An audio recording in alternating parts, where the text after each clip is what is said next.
everybody, and welcome to Historic Holman Stadium.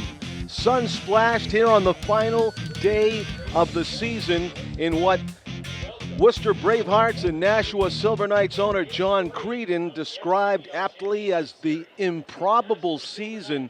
We find ourselves at the most highly likely final championship game matchup between Worcester and the Nashua Silver Knights. The winner of tonight's game can claim a fifth FCBL championship. Hello, I'm John Collins along with Tom King, and the anticipation builds, Tom. It does, John, and this is the first time, I believe, for Nashua to be in a winner-take-all game.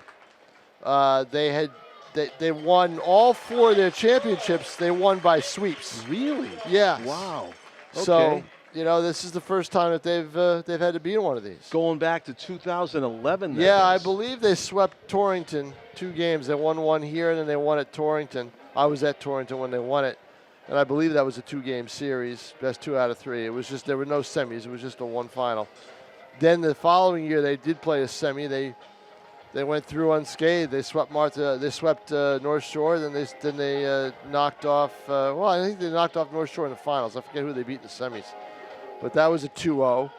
And then they went. Then they lost to Martha's Vineyard 2-0 in 2013, and then 2 years without it. They lost in the first and second round the next 2 years, and then they made the finals in 2016 and 17 and beat Worcester 2-0. So this is the first time that they've had to play in a final winner-take-all.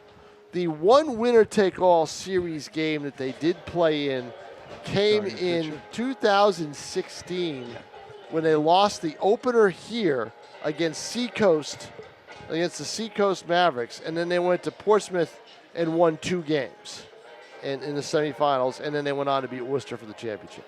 Well, if you listen, Tom told you the answer to the trivia question. What was the only other team besides the Nashua Silver Knights or the Worcester Bravehearts to win an FCBL title? And that was Martha's Vineyard in 2013.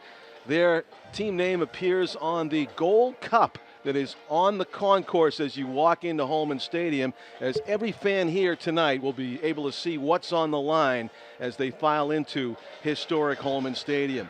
Tom, we have a picture right now of the right field bullpen. Our cameraman Jim McLean has panned over, and we are watching Patrick Harrington warm up. What can you tell us about this young man? Well, Patrick Harrington is a Bedford kid, and he pitches, I believe, at Assumption, and he's got, John, the one thing about Patrick Harrington is he will keep you in the game. Rarely when he leaves a game is the score lopsided. He doesn't do, in other words, he doesn't do what Angelo Baez did last night and give up 5 runs or 6 runs in an inning. He hasn't done that all year. His ERA is under 3. The one thing that I see with Harrington that he wasn't able to do well this year is he wasn't able to get that key third out that he always needed. You know how Garino did that last night? Mm-hmm.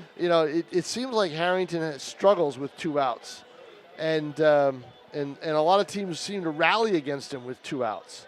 So, but boy, he looked great in an inning of relief earlier this week, and he came in and just blew everybody away. I think he struck out the side. I'm not sure where it was. I think it was I think it was here against North Shore.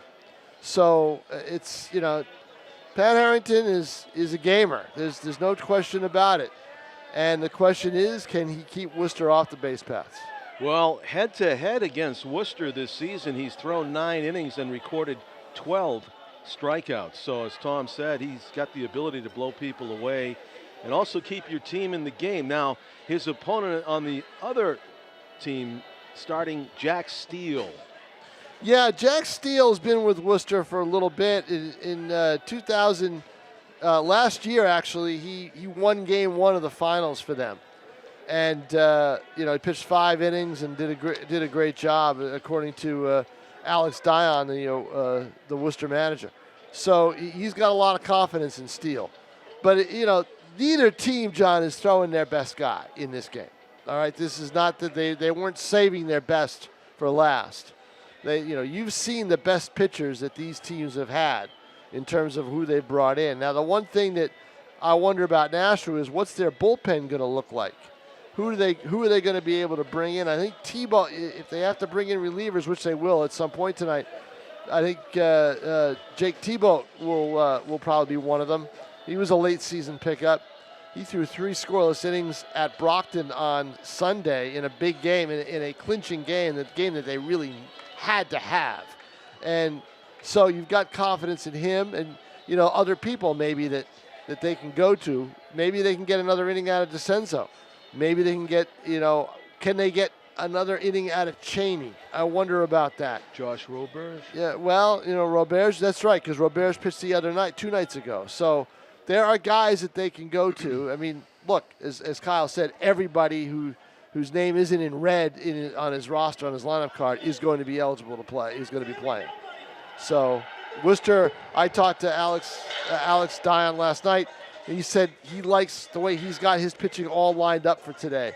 So he's got his plan in place. He knows who he's going to go to. So it'll be interesting. We'll see what happens. Yes, it will. 4 umpires for tonight's game as we look to the left field scoreboard here at Holman Stadium, and the psych video, the pregame psych video for the Nashua Silver Knights on spools. Yeah, they'll probably play both of them, right? Yeah, I would think so. Yeah. The Worcester Bravehearts. Yeah, they'll try to play this one right down the middle as if they can, So, Tom, in a normal season, this game would have been played in Worcester? Yeah, in a normal season, game was 1 and 3 would have been in Worcester. So that's the way they do it. Bonus baseball for us here on Nashua ETV. They would have had a choice, John. They could have made. Usually, the top seed gets the choice. Some teams like the idea of playing the first game in the road park and then coming home for 2 games if needed. Right. Yeah. So that Nashua did that. They did that the last time they won it, but they didn't need that extra game. They beat Worcester at Worcester and then came home on a Saturday and won it on a Saturday night. They would have played the next day at Holman had they needed to win that. Right, so they won that series 2-0. Yep. The Bravehearts looking for a three-peat. They have won the FCBL title each of the past 2 seasons. This would be 3 in a row. And, of course, their 5th overall.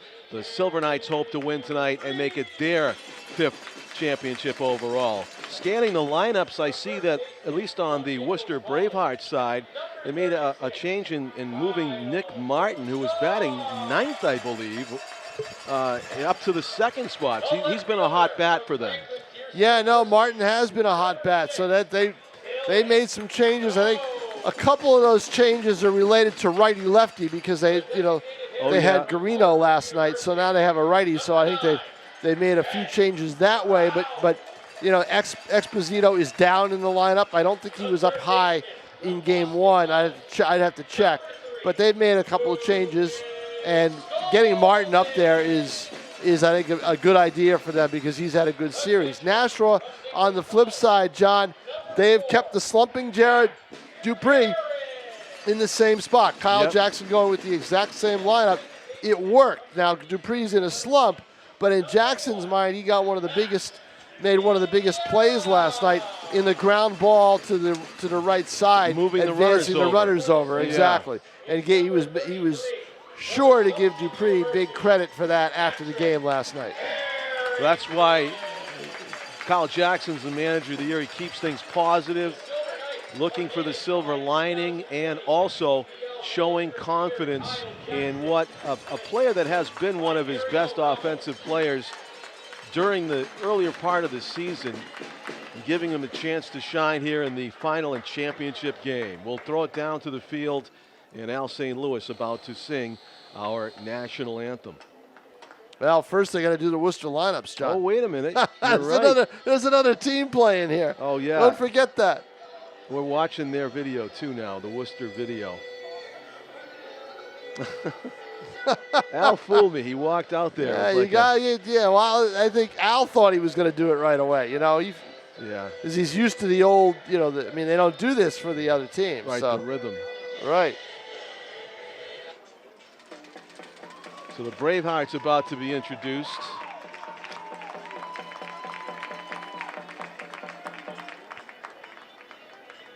Now the starting lineup for the Worcester. Amazing that a franchise can be in one league, as Dave,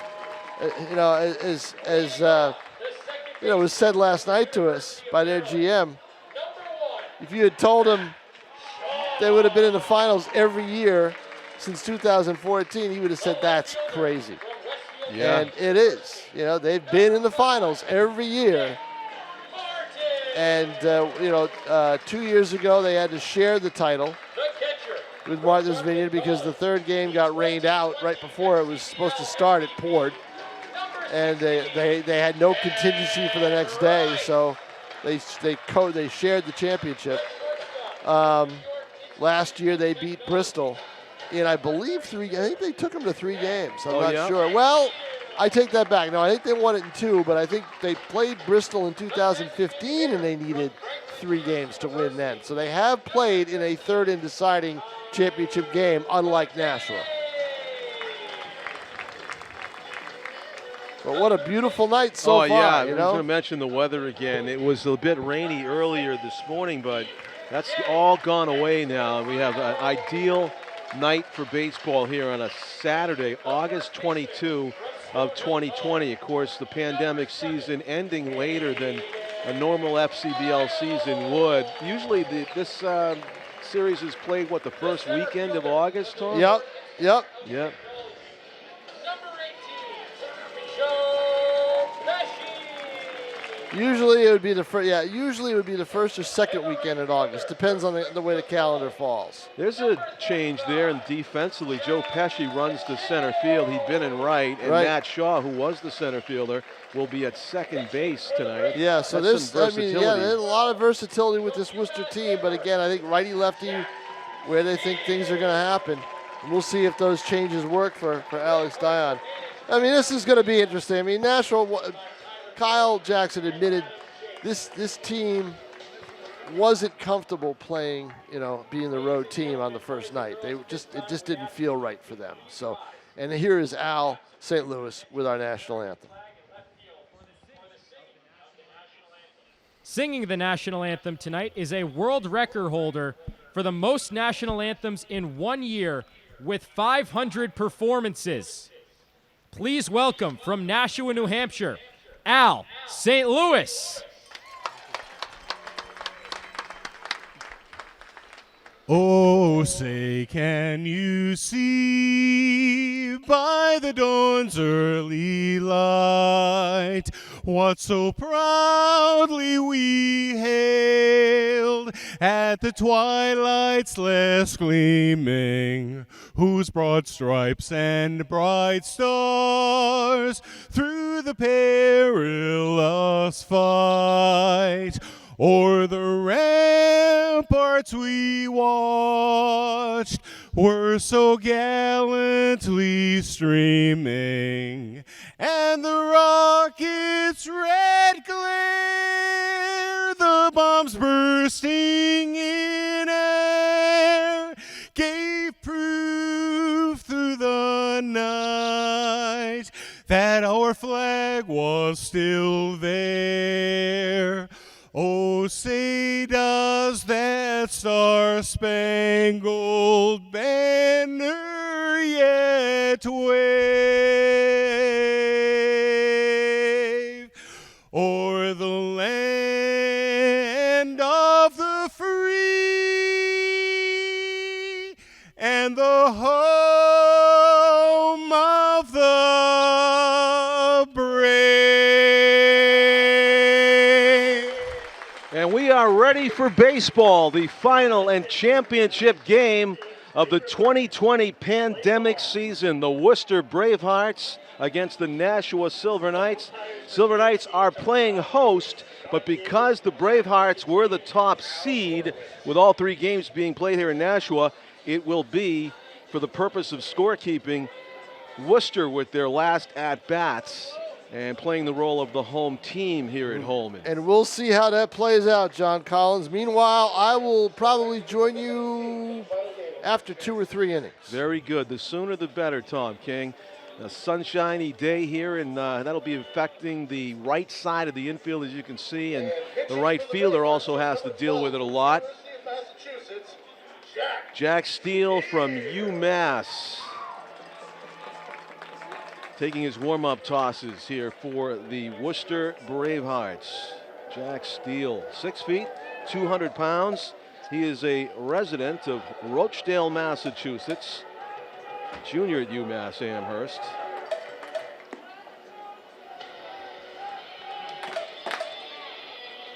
So far this season, Jack Steele, 27 innings pitched, giving up 27 hits, 13 earned runs, 39 strikeouts in 27 innings. So you can see he is a strikeout pitcher. Started 5 games. And has an ERA of 4.2 runs per 9 innings. So Steele, the guy the Worcester Bravehearts go to,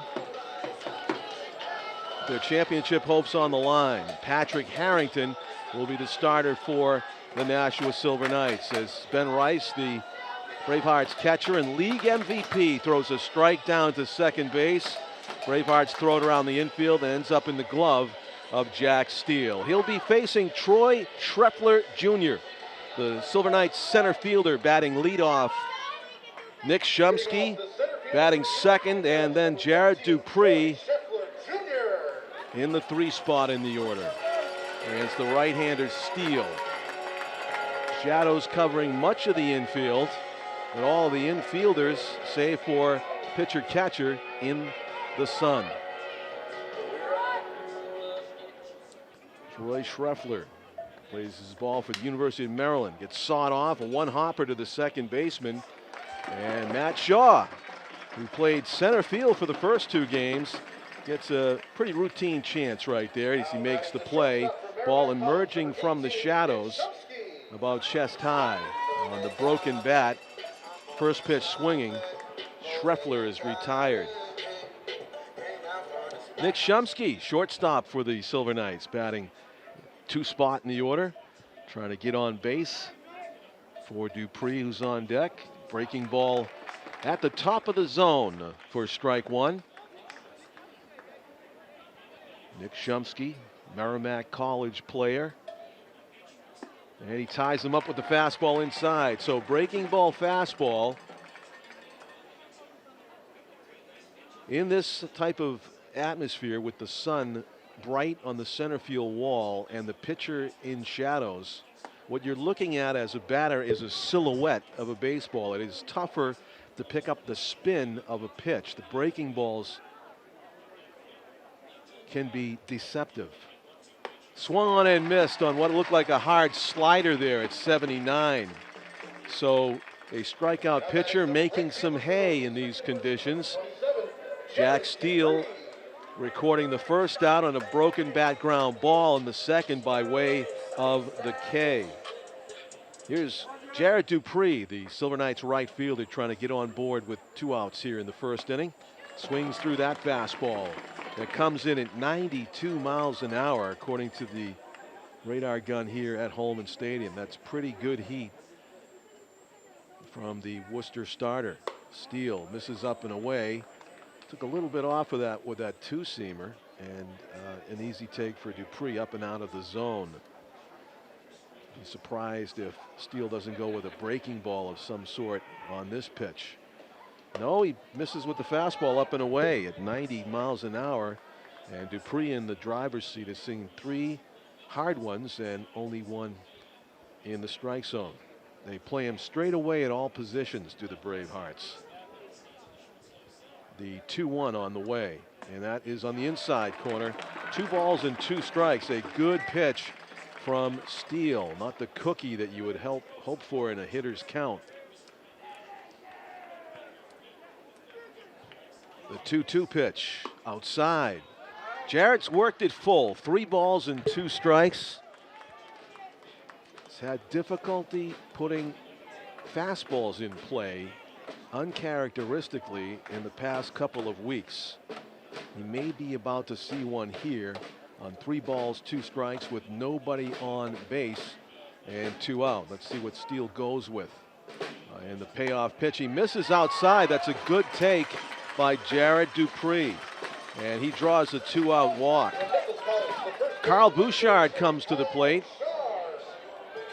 Carl Bouchard, a fastball hitter, struggled a little bit with the off-speed stuff from Angelo Baez, although he did bounce a ground ball single up the middle for 2 big runs batted in his first time up. As Steele checks in on Dupree at first base, a threat to go. Bouchard hit a 2-run homer to tie up game 1 before the Bravehearts retook the lead and the game. Silver Knights won game 2, and here we are, the rubber game of the championship series. Winner take all. The winner of the game will have a 5th league championship to claim. Both teams having 4 in their histories. Strike on the inside corner. 1 ball and 1 strike. Steele featuring a good fastball here in the top of the first inning. Right around the 90-mile-an-hour mark with all of them. Does have a hard slider that he features also at about 79. The pitch. There was that slider. Checks with the umpire about whether that was a strike or not. I think he might have called it a strike, although that's what the conversation's about right now. As Carl tries to gauge the strike zone. The 1-2 pitch is on the way.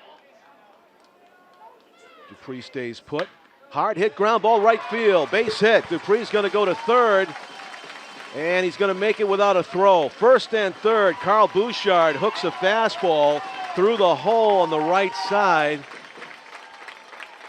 If you ever read the book Moneyball, you know that left-handed batters have a higher batting average with a runner on first base. And the reason is there's a bigger hole between the first baseman who's holding the runner on and the second baseman. And Carl certainly exploited it right there, wrapping one through the right side. So 2 down, and the Silver Knights have an opportunity here to plate the game's first run in the top half of the first, but there are 2 out. First and third, Dylan Jones, and Ben Rice does a good job of snagging that one before it goes to the backstop. If it had, Jared would have had a decision to make at third base about whether to come down the line, because that's a very springy netting behind home plate here at Holman Stadium and can send the ball right back to the catcher depending on the angle. That one's down and in for ball 2. At 89 on the gun, getting some rosin on his fingertips is Jack Steele. Must not have had a good feel on that last pitch. 2 balls and no strikes to Dylan Jones, trying to drive in that run from third at least. Tops it at the plate and fouls the 2-0 pitch. 2 balls and 1 strike.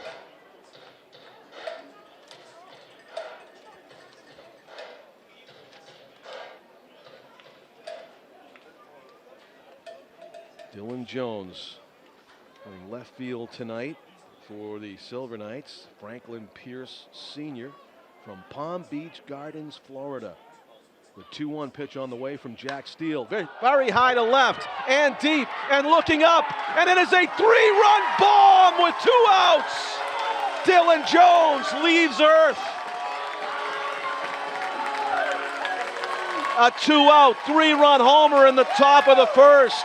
And an exclamation point of a start for the Nashua Silver Knights in the championship game.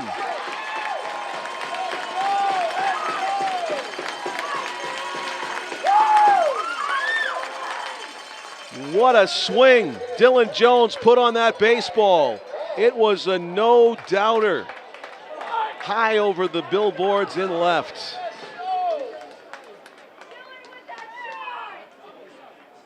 That was some good wood by Dylan Jones. It looked as good as it sounded as it sailed out of here. A 2-out, 3-run homer. And the Silver Knights fans get a thrill early. The Worcester Bravehearts fans know there are still 9 at-bats to go for their team. Well, what a blow to begin things here for the Knights. The 2-0 pitch grounded up the middle and through. So following up the home run by Dylan Jones, Ben Rounds bounds one through the middle, and he is aboard with 2 outs. All of this happening with 2 outs. There was a 3-2 pitch to Jared Dupree. It was just off the plate. He walked. Carl Bouchard banged one through the right side. And with runners on first and third, Dylan Jones crushed it to left field for a 3-run homer. Now Ben Rounds, the DH for the Silver Knights, is aboard at first.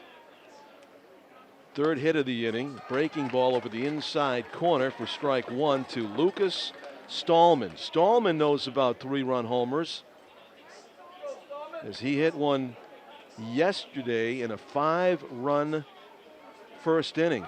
And it came off of the Worcester ace, Angelo Baez, and is a big, big reason why we are here tonight for Game 3.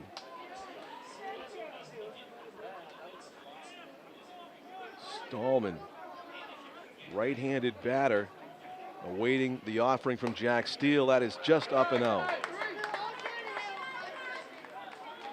Lucas is 5'9", 175 pounds, a junior at Boston College, and he hails from Bedford Hills, New York. Let's see if Ben Rounds dares to take off and test the arm of the league MVP behind the plate. No. Breaking ball on the outside corner, and now Stallman behind in the count, 1-2. Jack Steele roughed up here early. Silver Knights trying to add to a 3-0 lead. There goes the runner. It's a ball outside. Throw to second base, and he is out at second. A great peg by Rice, and Stallman will be leading off when the Silver Knights next bat in the second inning. But the big blow was struck. A 3-run home run by Dylan Jones. As we go to the bottom of the first inning, it is the Silver Knights 3 and Worcester coming to bat. Silver Knights manager Kyle Jackson sticking with his lineup, and it pays dividends. 2-out walk to Jared Dupree, starting it off.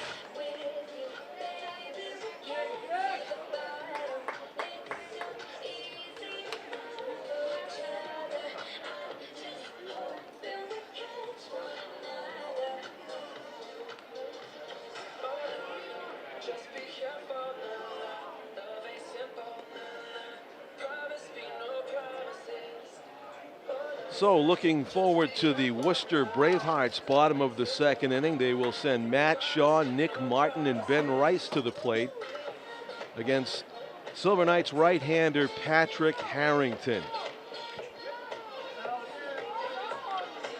Harrington, 6'1", 208 pounds, a junior at Assumption from Bedford, New Hampshire. The Sports Factory, Bedford, New Hampshire.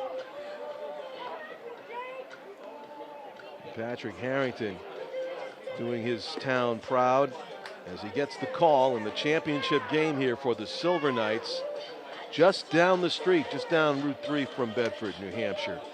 And I'm sure he's got a great contingent of family and friends on hand tonight as he fires his warm-up tosses. He's high 80s. I'm going to show you his changeup here.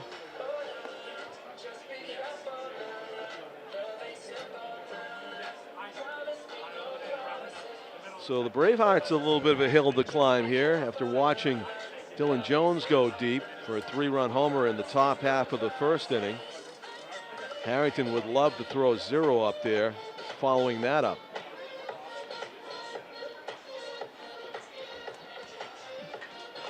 Silver Knights batters have shown themselves to be offensively superior to Worcester so far this season, and when you go by the statistics.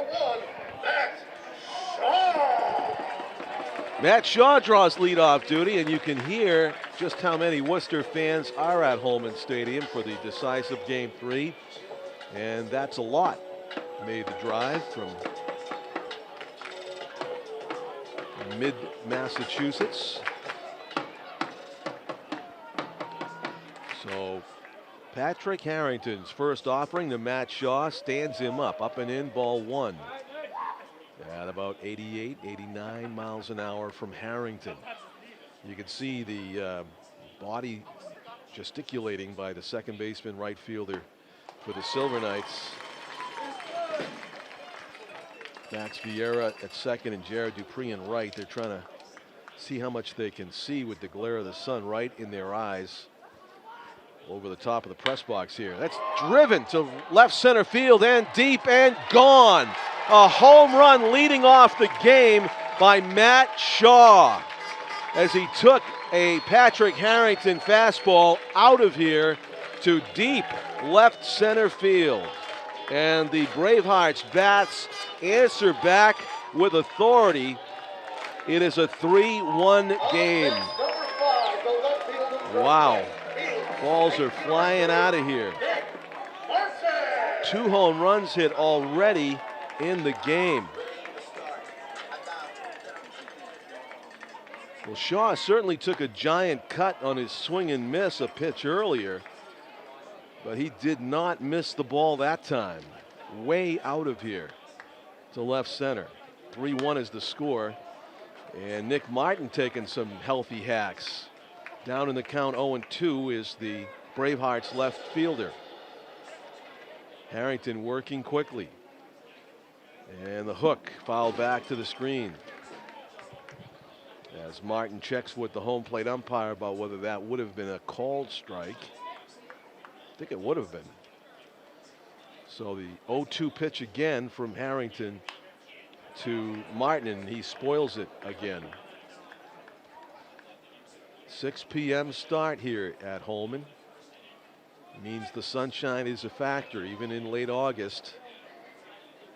Right side, second baseman, right fielder especially. Slow hit ground ball to the shortstop. Shumsky has to go up his arm, and that will go as an error. So, first ball put in play as a home run. The second ball is an error charged to the Silver Knights shortstop, Shumsky, who knew he had to hurry, and the ball just climbed up his arm. 1 on, no out here in the bottom of the first inning.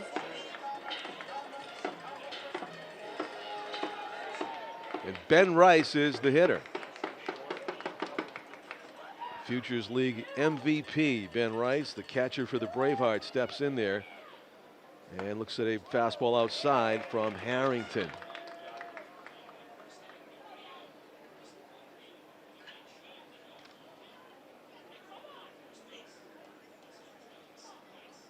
Very modest lead over at first by Martin. I mean, he is just 1 step off the base.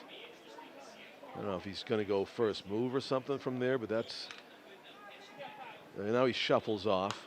Big swing by Rice. Of course, that's a formula that has worked for the number 2 hitter for the Bravehearts this season. About 11 times, or however many times Ben Rice hit a home run with runners on base, because he hit 11 of them.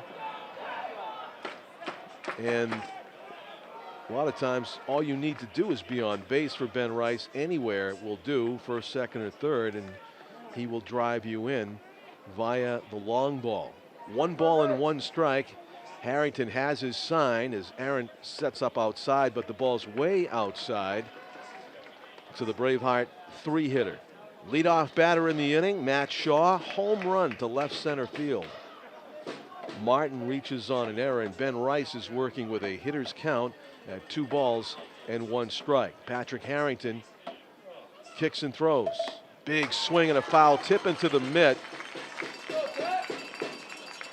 That pitch was on the outer edge, and Rice tried to hit the second home run that we've seen in the Bravehearts half inning, and 3rd overall when you toss in the 3-run homer by Dylan Jones for the Silver Knights, who lead this game 3-1. Big swing that kind of tied Ben Rice up a little bit, but he's able to get a decent piece of it and foul it back. So 2 balls, 2 strikes, nobody out.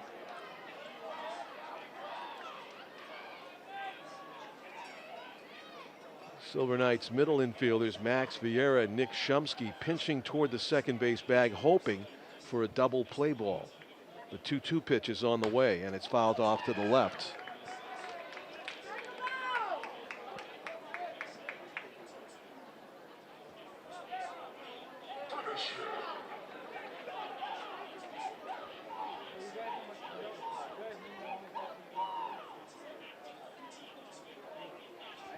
So a battle here between Patrick Harrington and the ever dangerous Ben Rice. The 2-2 pitch. There goes the runner. It is a ball low. The throw to second. He's safe. I think the ball may have bounced and hit the runner.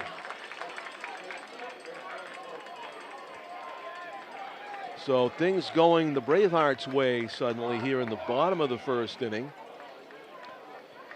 Rice took that breaking ball below the knees for ball 3. It's a full count now to Rice as Martin steals the bag. He's in scoring position. The pitch carved off to the left again.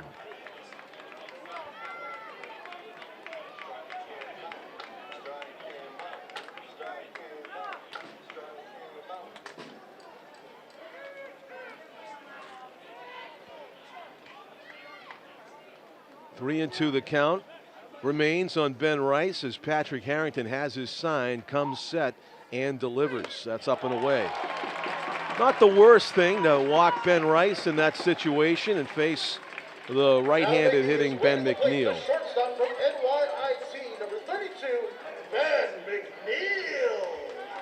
McNeil. McNeil batting with runners on first and second and nobody out here in the bottom of the first inning. Championship game, winner take all. Worcester won game 1, Silver Knights won game 2, and here we are on a Saturday night with a great crowd and a beautiful night weather-wise for baseball. McNeil looks at strike 1. Harrington featuring the fastball mainly here in the first inning. That is what Matt Shaw drove out of here for a home run. Harrington hunting for the inning's first out. McNeil awaiting the 0-1. Curveball fouled right off of the catcher, Jack Aaron. Not sure where it got him exactly, but home plate umpire checking on the catcher.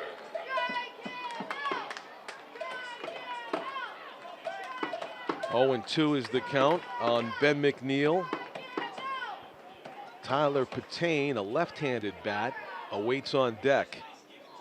Modest lead off of first for Ben Rice. And a pretty good lead for Nick Martin at second. Foul back to the screen.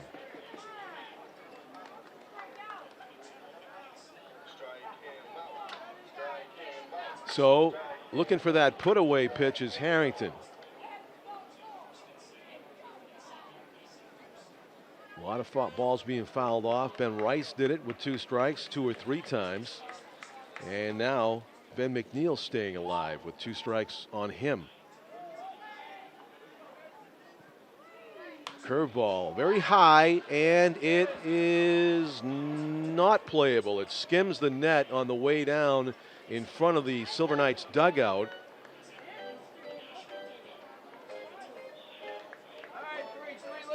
Although Jack Aaron did a great job hopping up from his catcher position to get over there, even if he was camped, catching it as it skims the netting will not count. And so McNeil survives for another pitch here. Bottom of the first inning. Patrick Harrington being forced to throw a lot of pitches after the leadoff homer, infield error, and a walk. Working to the cleanup hitter, McNeil. Strike 3, swinging. The game's first out, recorded by Harrington, is by way of the K. And Tyler Patane will be the hitter. Designated hitter from Franklin Pierce, Tyler Patane. Patane, designated hitter for the Bravehearts, getting his first look at Patrick Harrington tonight. Double play ball would get him out of the inning with just the 1 run in. The pitch must have been low. It was right over the plate, but down. Left-handed hitter Tyler Patane for the Worcester Bravehearts. 6'2", 235 pounds. That's a big guy. He kind of looks a little lanky. That's a deceptive 235, I'll say that. Franklin Pierce Sr. from Lake Grove, New York.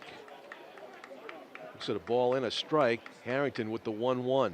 That's a good job by Aaron to jump up out of his crouch and snag that one as it nearly sailed to the screen. 2 balls and 1 strike. Harrington staying in the stretch position. Martin has shown no inkling to try to steal third in this situation, although you know the Bravehearts would love to have a runner at third with 1 out. That's a strike. Patain swinging over the top of the 2-1 pitch. It might not have been a strike. Count goes to 2-2.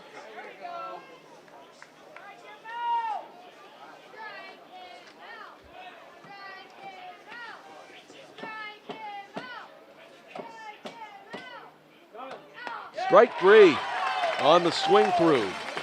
So after surrendering a homer and a walk, McNeil strikes out 2 in a row.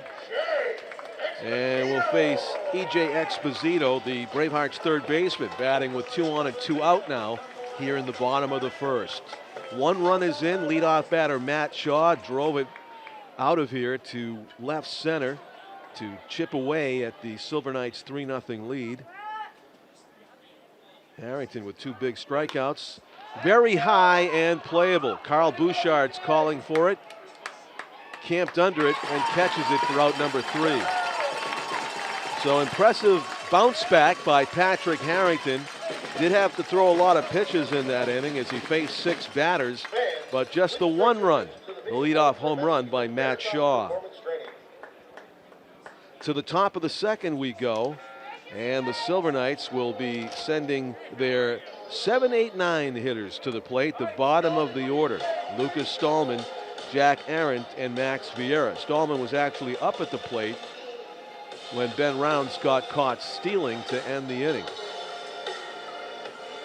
As we take another look at Jack Steele, the starting pitcher for the Bravehearts, spells Steele with an E on the end.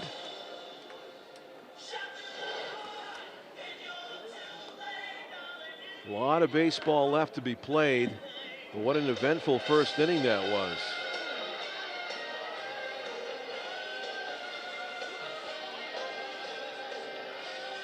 A couple of home runs already on the board here in the championship game as these FCBL hitters continue to make Holman Stadium, of all places, look small. This is a professionally sized ballpark, folks.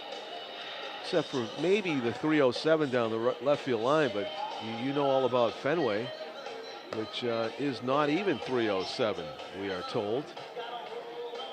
So, see balls flying out of here above the second billboard is pretty impressive. That is Major League power, which a lot of these kids possess.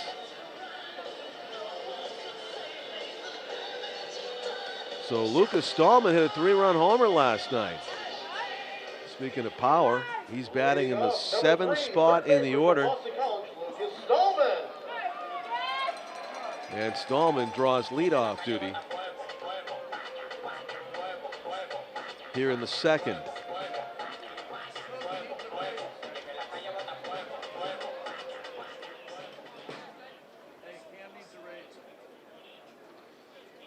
.59", 175-pound Lucas Stallman. Pitch as a curveball in there for strike 1. Battle of 2 New York Staters, right? No, Rochdale, Massachusetts is Jack Steele, excuse me. The pitcher for, he's from Mass. The Silver Knights guy at the plate is from Bedford Hills, New York. 1 ball and 1 strike.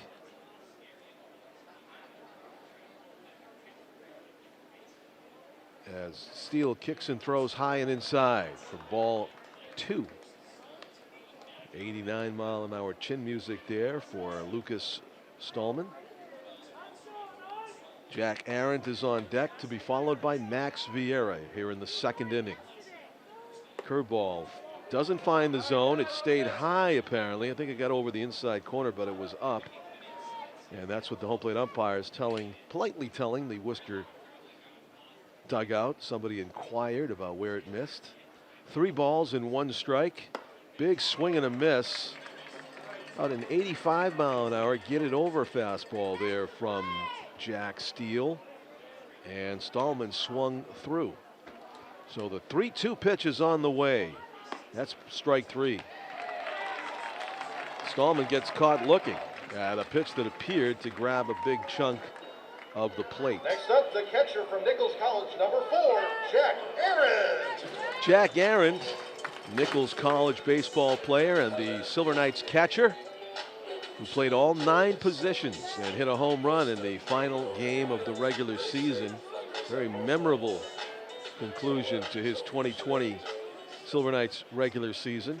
I'd like to continue the memorable moments tonight by winning game 3 if they can. Rice didn't squeeze that one. The catcher seemed to be gloving it right on the corner and so did not get the strike call. 1 ball and no strikes to Jack Aaron as Steele kicks and throws high for ball 2 at 90 miles per. Max Vieira waiting on deck. The Silver Knights scored their runs with 2-out magic in the first. After 2 were down, the 3-hitter Dupree walked. That's a strike on the outside corner, makes it 2 balls and 1 strike. Dupree walked with 2 outs. Carl Bouchard singled, and Dylan Jones hit a 3-run home run. One of 3 hits in the inning for the Silver Knights as Ben Rounds followed with a single up the middle. Strike 2. Steele working the outside and inside of the plate on successive pitches, evens it up at 2 balls and 2 strikes. Hit high to left, but playable. And it's gloved out there by Nick Martin for out number 2 in the second inning. The 9-hitter, Max Vieira, coming to the plate. Max Vieira. Max Vieira, 5'11", 185 pounds, a freshman incoming to Northeastern University. He's from Greenwood Lake, New York. Checked his swing on that ball in the dirt. 1 ball and no strikes. Let's see if the Silver Knights can do it again to start a rally with 2 outs. Vieira looks at a strike. Steele featuring primarily fastballs. Again here in the second inning. There's a fastball. 2 high hops to the shortstop. Ben McNeil across the diamond in plenty of time. And it is a 1-2-3 inning for Jack Steele as the Silver Knights are retired. We go to the bottom of the second. Silver Knights 3 and the Worcester Bravehearts 1 in a game that will decide all the marbles in the FCBL. Community TV stations like Nashua ETV have become more important during this pandemic as we provide trusted local content and emergency messaging to our communities. It's also left some smaller stations with a need for quality content to supplement their programming days. As a participating station in the National Teleview Content Sharing System, Nashua ETV's made our Silver Knights replays available to any interested PEG Access Center. We would like to thank the following community TV stations for airing at least one, and in many cases, all of our 2020 Nashua ETV lineup of Silver Knights baseball. These are areas and community TV stations that aired Silver Knights games, and we're going nationwide, folks. Avon, Massachusetts Public Access TV, Bedford, New Hampshire Community TV, Boxford, Mass Cable Access, Bennington, Vermont CATV, White River Junction, Vermont CATV, Concord, New Hampshire, East Bridgewater Community Access TV in East Bridgewater, Mass, LCAT, which is the East Longmeadow Community Access in Longmeadow, in Massachusetts, they showed Silver Knights games this year. Goffstown TV, Hudson, New Hampshire cable. I did watch a few games at home. Lake Cam, Lakeville Community Access Media in Lakeville, Mass. Litchfield Community TV in Litchfield, New Hampshire showed Silver Knights games. And the list goes on. We'll hit those later in the telecast. We welcome everybody and thank you for joining us for exciting Nashua Silver Knights baseball, which continues here in the championship and deciding game. 3-1. Silver Knights on top here in the bottom of the second, as the Bravehearts try to chip away and catch up. A couple of quick balls thrown by Patrick Harrington to the leadoff batter for the Bravehearts in inning number 2, Aiden Wild. Yeah, this was headed to the, I think the Silver Knight stream right here. If it's not the Worcester Bravehearts stream, that camera was in jeopardy. That got over the net. And that one's a little bit higher and hits the facade of the luxury booths here at Holman. Ends up back down in play in the stands, where the Silver Knights have socially distanced these responsible fans. Okay, FCBL. League stream. Harrington's pitch is high for ball 3. So the count has gone full to Aiden Wild, the 7-hitter in the Bravehearts lineup. The 7, 8, 9 hitters due up here in the second inning. The payoff. Fouled over our heads. Back this way. We'll do the 3-2 again, as Harrington featured the fastball and Wild got a piece. The sun is in the pitcher's eyes. Hook stays up. Actually might have hit the top of the umpire's mask on the way back, but it is a ball 4. An easy call for the ump and an easy take for Aiden Wild. So he's aboard to start things here in the second. Joe Pesci, the 8-hitter and center fielder for the Bravehearts, checking with his third base coach about whether they want to put a play on here with a man on first and nobody out in the second inning. Bravehearts trailing by 2. They've got the solo home run from Matt Shaw to get on the board in the first inning. Harrington misses high, and Jack Aaron promptly runs out to the mound for a conference with his pitcher. Maybe something to the effect of settling him down, or regaining his pitching form, as he's missed a few upstairs. And Aaron trying to help him verbally to make that adjustment on the next pitch. Pesci awaiting the 1-0 from Patrick Harrington. That's up. 2 balls and no strikes. Chad Shade is the on-deck hitter for the Bravehearts. Hard to right center. It's going to get down for a base hit. Sprinting over to cut it off is Troy Schreffler, but it's going to be first and third for the Bravehearts. A solidly struck line drive to the opposite field by Joe Pesci. And they have the tying run on board with nobody out. Chad Shade, the hitter, the number 9 guy in the order, batting for the first time tonight. Chad Shade.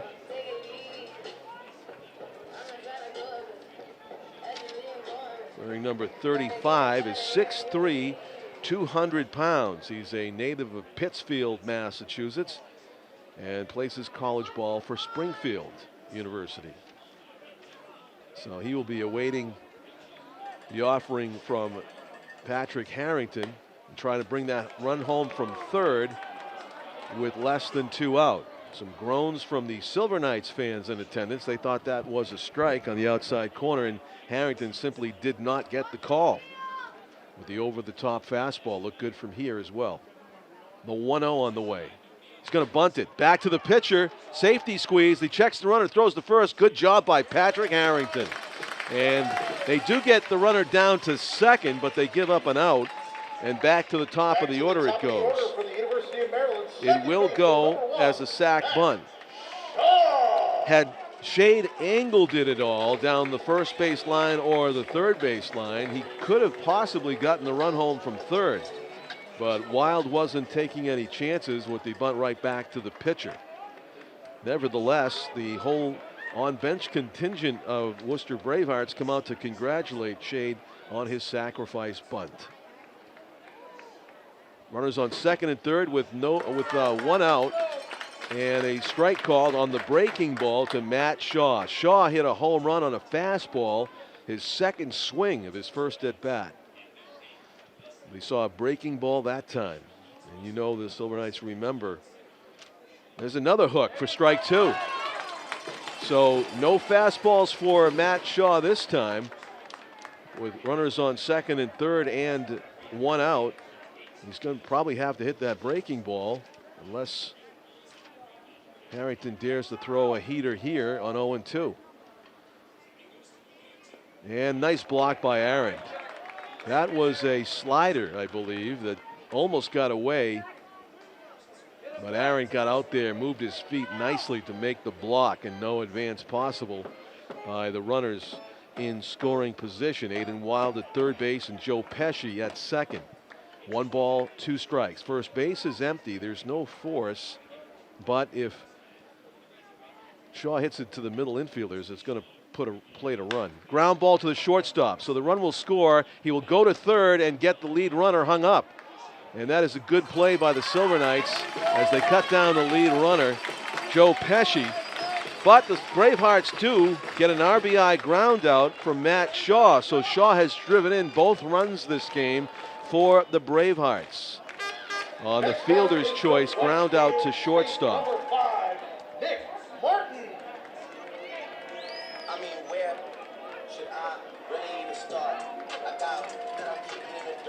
6-5 on the putout from Nick Shumsky to Lucas Stallman, who applied the tag before Matt Shaw had any chance to run to second base during the rundown.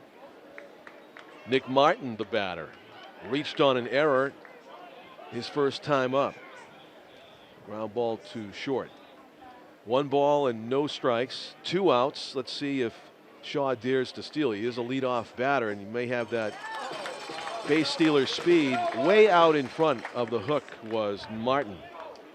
Might have been looking fastball, and he did not get it. So it's 1 ball, 1 strike. The Bravehearts left fielder. A 1-run game now, 3-2. There goes the runner. Throw to second base, and it is not in time. Diving in underneath the tag with this head first slide was Shaw. The umpires in the stands believe that he should have been called out, but did look like he slipped the digits underneath the tag and onto the base in time to steal the base. With 2 outs, he's in scoring position for Martin, who took that pitch for a ball. 2 balls and 1 strike to count. Very high. It is in the infield. Max Vieira calling for it, and the second baseman for the Silver Knights puts it away for out number 3. So 1 run in the inning, and the Bravehearts continue to chip away at the 3-run deficit. They got a home run in the bottom of the first. They got an RBI ground out in the bottom of the second. And so the 3-run homer by Dylan Jones is still standing up, but by the slimmest of margins. As we go to the top of the 3rd inning, it's a 3-2 ball game in favor of the Nashua Silver Knights. And something tells me that 3 runs won't be enough to do it, not on this evening, with the ball flying all over the yard. So pressure on the Silver Knights offense to continue their scoring ways. It will be the top of the order due up for the Silver Knights. 1, 2, 3, Troy Schreffler, Nick Shumsky, and Jared Dupree. As Jack Steele tosses his warm-up pitches before the top of the 3rd inning. It is Holman Stadium, but Worcester is the home team tonight for the purposes of this game. More of the participating stations in the national Teleview content sharing system, who have been airing at least one, and in some cases all of our 2020 Nashua ETV lineup of Silver Knights baseball this season, include Lynn, Massachusetts Community TV, Newport, Vermont NEC TV, Northwest Access TV out of St. Albans, Vermont, Oradell Public TV in Oradell, New Jersey, Penny Baker TV of Plymouth, New Hampshire, Provincetown, Massachusetts Community TV, Tahoe Truckee Media in Truckee, California has been showing Silver Knights games. They're known as TTC TV. University of North Texas out of Denton, Texas has shown Silver Knights games this season, as has Wakefield, Massachusetts Community Access and West Bridgewater, Massachusetts Community Access TV. Thank you for joining us all for this exciting Nashua Silver Knights baseball season, which concludes tonight on a Saturday, August 22, Game 3 of the best-of-3 series. Silver Knights trying to add to that 3-2 lead as they bat here in the top of the third inning. I'm John Collins along with Tom King, cameraman Jim McLean, and we are very pleased to be able to bring you this game. As owner of both of these teams, John Creedon, called it the improbable season, but these two teams, such fierce rivals, the most likely matchup for the championship in that most improbable season. The 1-2 pitch forthcoming to Troy Schreffler Jr. He checks his swing as Rice blocks the ball in the dirt. 2 balls and 2 strikes. Well, the kind of game you're getting tonight, John Collins, is the kind of game you'd get from your number 3 starters. The pace is a little slower, the pitches are more, and the runs are more. You called it. So 3 runs probably won't be enough, Tom. No. The hook, the They hard won't. slider. The problem is the disturbing trend is that Nashua's got to keep the attack up, and they haven't been able to do that. Yeah. You know? The big blow, a 3-run homer by Dylan Jones, but that's been it. Nick Shumsky struck out his first time up. And you know, we don't notice it because of the fact that you know, Bouchard's been so big at first base, but the hitter that was here last night and not here tonight had to go back to school, John Meade. Meade, yeah. They're without John Meade as well. So you took Keegan and Meade out of the middle of that lineup. And that's why, you know, you needed Jones to come through with a hit like that. Yeah. You know, so with Meade not being here tonight, that takes another player away. So Shumsky fouls one into the mitt, and he swings at a ball outside the zone. Shumsky's he's having a tough night. You know, the error and then the swinging at a ball that's about a mile. I think that was in the left-hand hitter's batter's box. It was. Yeah. Jared Dupree is up. He started that 2-out rally with a walk.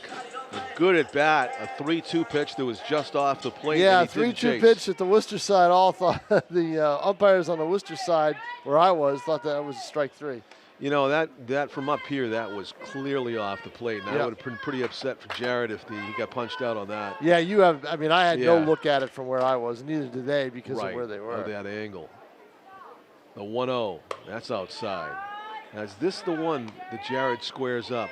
Well, let's see, because I'll tell you, I mean, they have to get more of an attack after the first inning. Yeah. I just feel like he's due, and the 2-0 fastball may be forthcoming. Let's see if he can square it up. Oh, yeah, a hack, but no contact. Right, see, that's the problem. Yeah. He has not been able to hit that pitch the last 2 weeks. And he knew it was coming, too, so a little discouraging, but it is only 1 strike, 2 balls and 1 strike to Jared. And that one dances out of the way of it.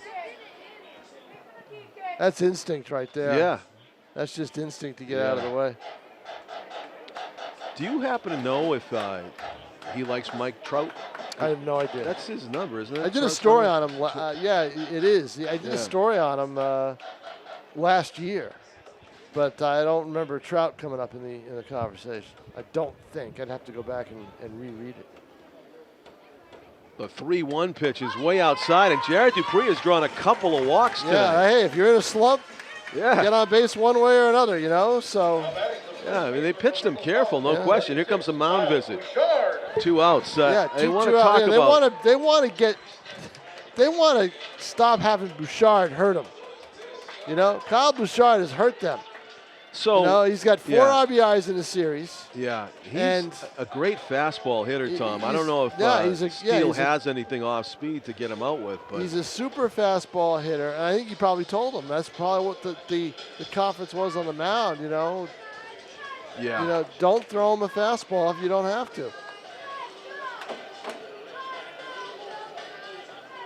With Jared Dupree on first base, last time up, Carl Bouchard banged it through the money ball hole there. You know how they say the left-handed batters, checks in on Jared Dupree, the left-handed batter's batting average is something like, I want to say 60 points higher, 75 points higher with a man on first because you have that hole Hit that hole, right? Exactly.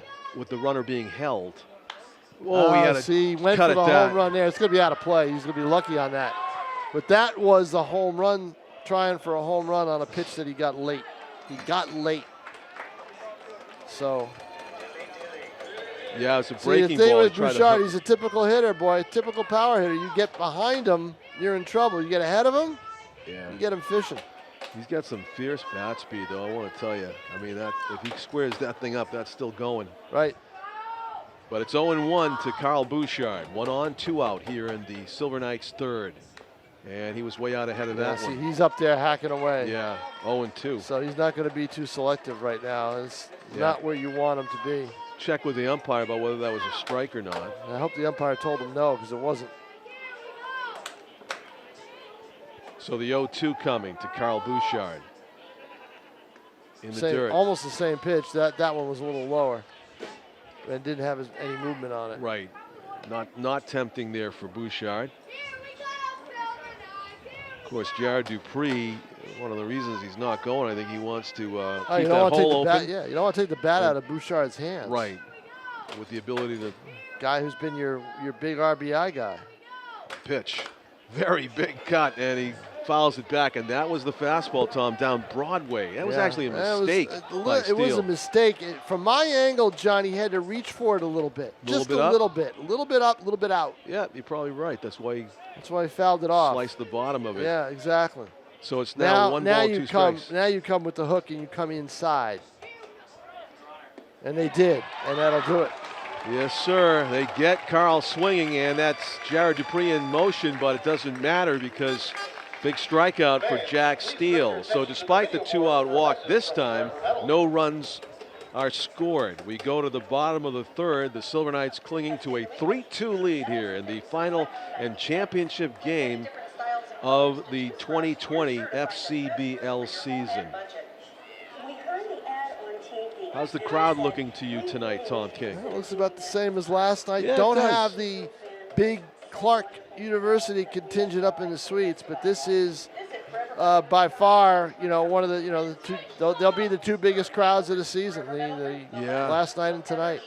I don't ever really know who's up above us. That's interesting. We had Clark University. Oh, they had a bunch of kids up there. Yeah. And they weren't exactly social distancing either. Oh, that's Yeah. always the story with the college kids, Right. isn't it? Yeah. So, and they rented a suite because because their guy Garino was on the mound. So Pete Johnson apprised me of a story from somewhere out in the Midwest where a high school football coach stopped a game because the fans in the stands were not social distancing. Right. Yep. And he would not continue until they put their masks on and socially distanced. I don't think it was the coach. I think it was an athletic director. Oh, okay. But that we may hear more stories like that as the high schools get underway in September. Well, it'll be interesting. Now, what Nashua will be doing, according to Lisa Gingras, with their fans, anywhere, they'll figure out the final numbers, but she's guesstimating anywhere from 1 to 4 people per participant. Okay. All right, and she would like it to be restricted to immediate family and also have to be New England residents. Backdoor hook from Patrick Harrington to league MVP Ben Rice starts him off with strike one. Yeah, for the first time, Rice leading off an inning, which is where you'd rather have him do it. Yep. But with a one-run lead now, you know. Tried to tie the game up right there, but fouls it back for strike two. Problem, you get those 3 runs. You gotta keep that pressure on and not steal out of the game if you can. Make Worcester go into their long relief. The 0-2. Oh my, oh my, oh my, John Collins. You have a better view of it than I did. Where was that? It was off the plate. It was a Okay. good take. It was tough to take, but Rice is a great hitter. I think he knew the difference from the get-go. The 1-2. Timeout. Rice should be. Some nights some umpires would ring you up on that, but this umpire's been pretty consistent that he's not given that pitch. Right. That one's off the plate clearly, so it's 2-2. This is the one thing Harrington can't be is afraid. That's exactly right, Tom. Yeah, he's got to go after Rice. You can't, because all of a sudden, there's nobody on base, because you want him to hit his pitch, and he does. He goes after him. He did it. Let's see if the second baseman calls off, and he does. Yep. And Max Vieira makes the play. After last night on a foul ball in that area, after what happened to Bouchard last night, if I'm the infielder at second, Stallman, I take that over. Yep. I say, okay, listen, anywhere that I can get to, I'm going to get to, and I'll let you know. So Patrick Harrington, after allowing that leadoff home run in the first inning and a batter reached on an error and then a walk, he was able to step it up and strike out the 4 and 5 hitters, including Ben McNeil, who's up for the second time tonight. And he first pitch swings, and it's in the same spot, not quite as high. Stallman will get to it. Jared Dupree was in the neighborhood too. Vieira, I'm sorry, that's Vieira. Sure. That's Vieira. 2 straight pop-ups to the same part of the field. My mistake. My mistake. I used to see Stallman there. But that is Vieira at second, Stallman is at third. At third. So here is Tyler Patane, who was a strikeout victim in the first. Harrington going through the heart of the order here in inning number 3. Fisted to left, and there's Stallman on the other side. So that is a feel-good inning for Patrick Harrington. Sure is. He needed that. 3 pop-ups. Yep. And not many pitches thrown either.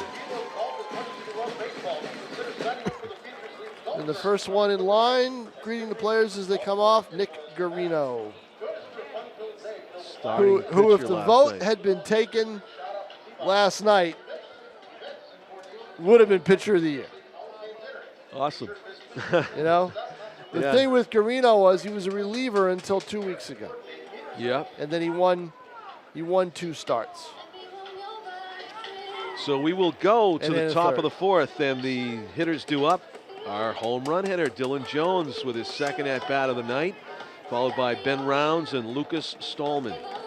Trying to make a dent in the starting pitching of Jack Steele. Yeah, Steele's done a great job of, what Alex Dion told me last night was he would compete. He says he's going to compete. Yeah. And he didn't let the 3 runs in that first inning bother him. No. Pitched his way out of it and has basically shut Nashua down. He's got 5 strikeouts through 3 innings. Right. My guess is both starters have about 5 innings in them. No activity yet in either bullpen. We are early. We are going into the top of the 4th inning. A 1-run game.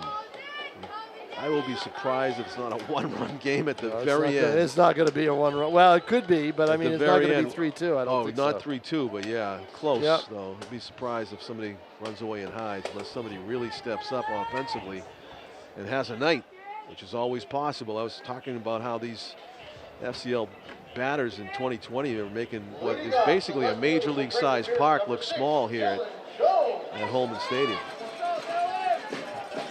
Regularly visiting the trees, even the little guys.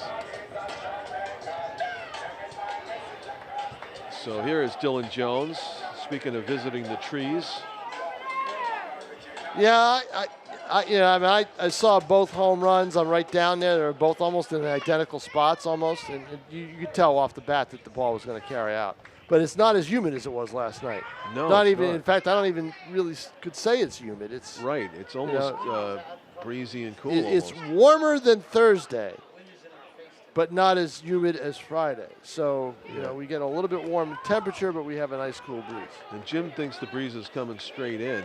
It's coming in from, it looks like, the way I feel it right here, it feels like it's coming in from right field, Okay. right center field. Yeah. The 2-0, and Dylan Jones had a good hack at it, but fouls it off himself. And he's trying to walk off the pane.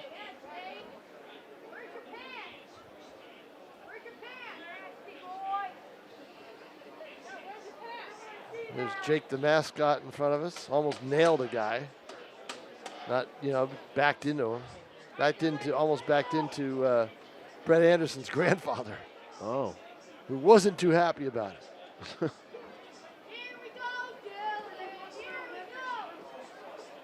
Jack Steele rocks and throws. The 2-1 is foul straight back. Dylan Jones had a healthy hack there. Just couldn't quite square it up. The pitch that he hit out was on the inner third. He was able to get his barrel to it. Yeah, that was a good pitch. Had the right idea. A curveball away, thinking that Jones might go for it. The problem is it didn't break sharp enough, and it was too high. Right. So we've gone full here to the leadoff batter for the Silver Knights in the 4th inning. Dylan Jones with a 3-run homer already in the game, and rips it to left. This has a chance. It has a chance. It is high. It is deep. It's going to be caught. Caught at the warning track. Yeah. Yep. Nice Wow. catch. That one just died at the end. It did. Top spin line drive. Dylan Jones gave it a ride. And that win that Tom talked about didn't do it any favors, apparently. Might have knocked it down just a little bit. So the score remains 3-2 as Dylan Jones made a bid to hit 2 home runs in the championship game. This one's high to center. That's going to push the center fielder back toward the warning track, but Joe Pesci catches it well in front of the dirt out there. So 2 fly balls on consecutive pitches and 2 out as Ben Rounds flies out to center. Well, they're hitting the ball well. Yeah. Just that, people. But it was a nice play, defensive play by Worcester. Yeah. Can't Nick discount Martin Worcester's got back defense. there and with that pitching, they better have good defense right to back it up, to support their staff, and they do. That one's high and inside.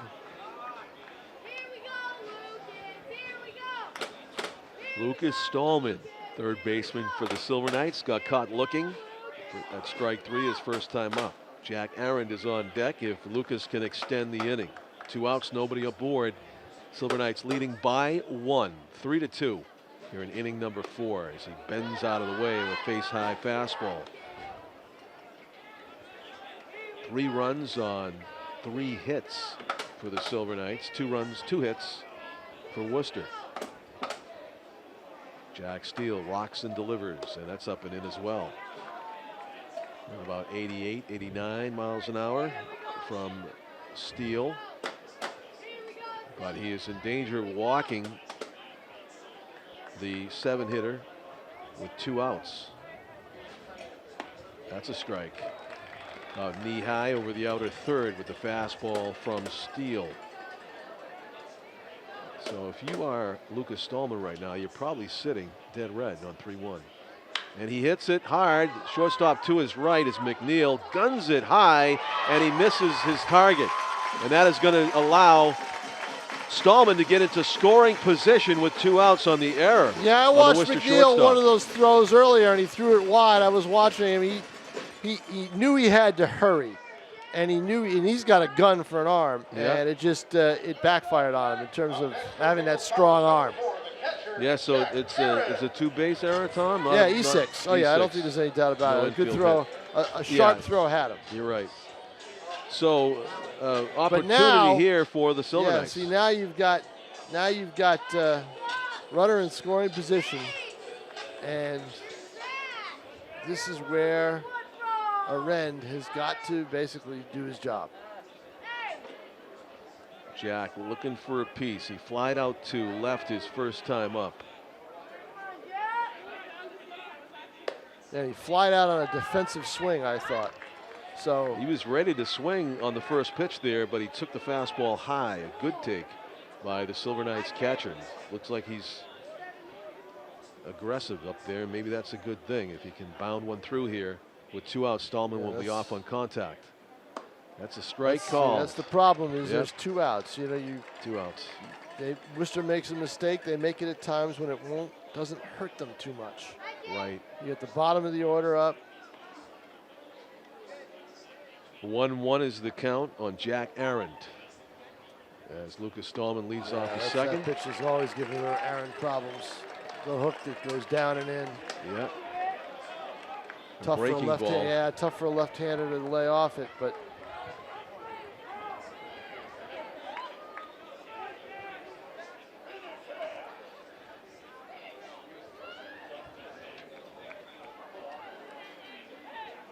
Swung on and missed, strike 3. Gets Arend on a fastball right on the border line. yeah, and what happened was his Steele, after he fell behind 1-0, came right back and, you know, made sure that Arend was going to have to deal with his pitches.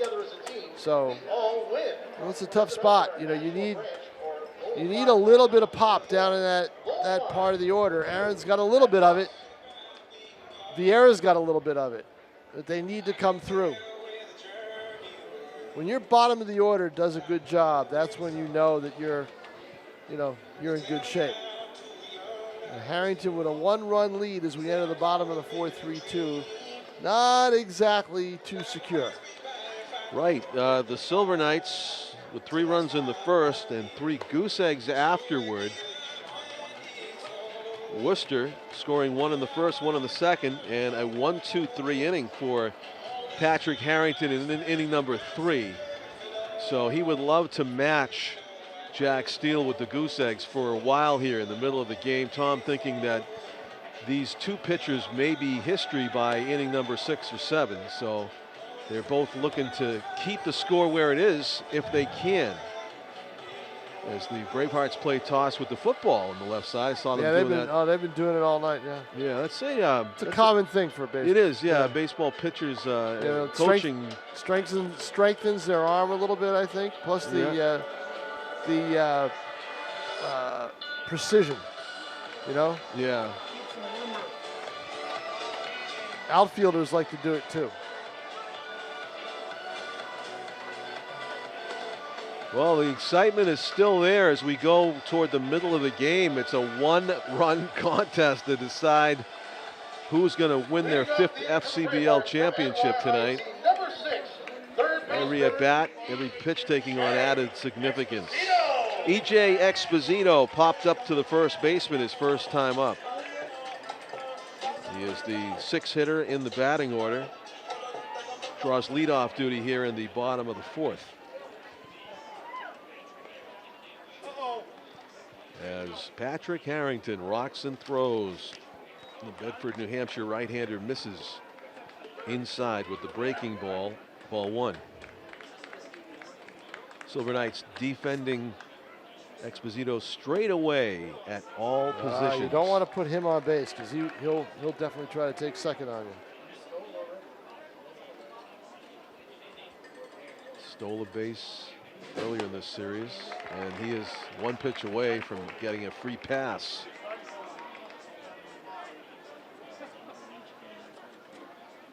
Silver Knights do have activity in the bullpen. Strike called.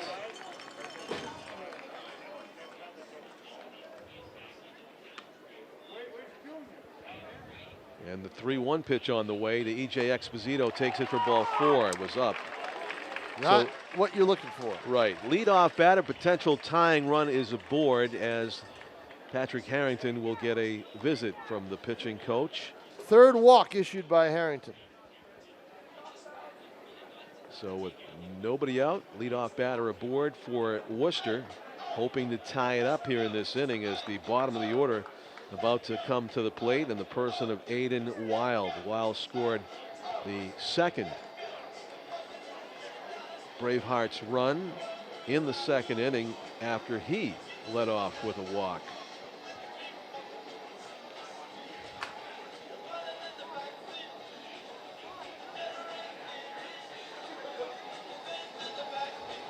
Lengthy conference here. Yeah, I think he's telling him, you know, how do you feel? You know, first of all, you get the runner who's definitely going to try to get to second. Yeah.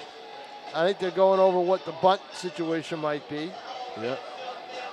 Although you don't have the other infielders there, so they didn't call them in. So it's probably not about a bunt. It's probably all about what 7, 8, 9, and the idea is throw strikes. Is the first baseman from Stonehill College, number 7, Aiden Wild. Aiden Wild is the batter. 5'11", 195 pounds from Milford, Massachusetts. Plays his college ball at Stonehill. He's up for the second time tonight as he fouls it back over our heads for strike one. First time up, Aiden walked and scored. And a mighty hack at that Patrick Harrington fastball. Couldn't get on top. We have eyes on the runner, E.J. Exposito. He'll take off here. Swung on and missed. Some good heat there from Harrington after the mound visit. 2 fastballs.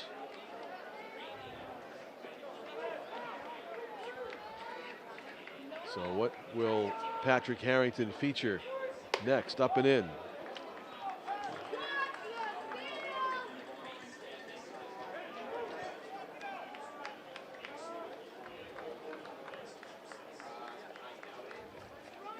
Exposito coiling over there at first base, and just barely getting his head out of there in time was Aiden Wild.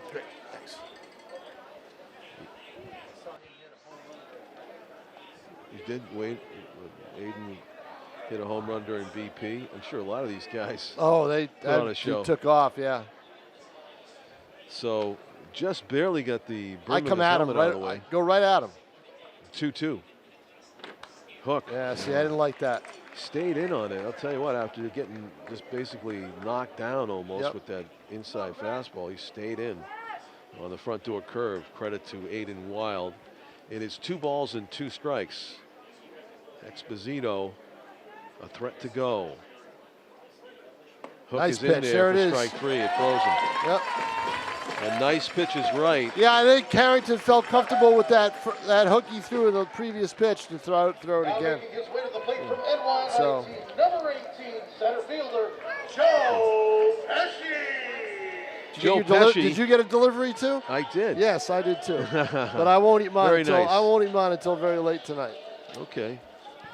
You are a professional, Tom. Putting it aside while you do your work here. Very high pop-up. It's in the infield. Carl Bouchard backing up, but he's going to give way to Max Vieira. And he puts it away for out number 2. So Harrington, after that mound visit, really has stepped it up after the leadoff walk to Exposito. Yeah, you got to figure Exposito is going to try to get to center with shade up. Yeah. Guy who could probably pull it through that hole. Bunted his last time up. He did. He And I would bunted back imagine to the pitcher. I would definitely think that Exposito is going to be looking to go. See what Harrington does with the cat and mouse game. That's some respect for Jack Aaron right there. I mean, just no indication that he wants to steal. I don't know if he's hurting or what. Yeah, I don't know. I'm surprised. That's another thing. He's down in the order, maybe because of a nagging injury of some sort. E.J. Exposito was batting second earlier. Ground ball and 2 hops. Stallman has it, fires a nice throw across the diamond. That is the 3rd out of the inning. Oh, the pitchers have settled down. Yeah, they have. It's turned into, holy crikeys, a pitcher's duel here in the middle innings as the Silver Knights get set to bat in the top of the 5th. The leadoff walk ends up not hurting Patrick Harrington and the Silver Knights. I don't know what the pitching coach said, Tom, but it was the magic words that time. It worked, you Yeah. know? So the Silver Knights have the 9-1-2 hitters due up. Max Vieira to be followed by the top of the order, Troy Schreffler Jr. and Nick Shumsky. Shumsky struggling, struck out twice tonight. Would love to get going. So looks like we have a new pitcher in the game.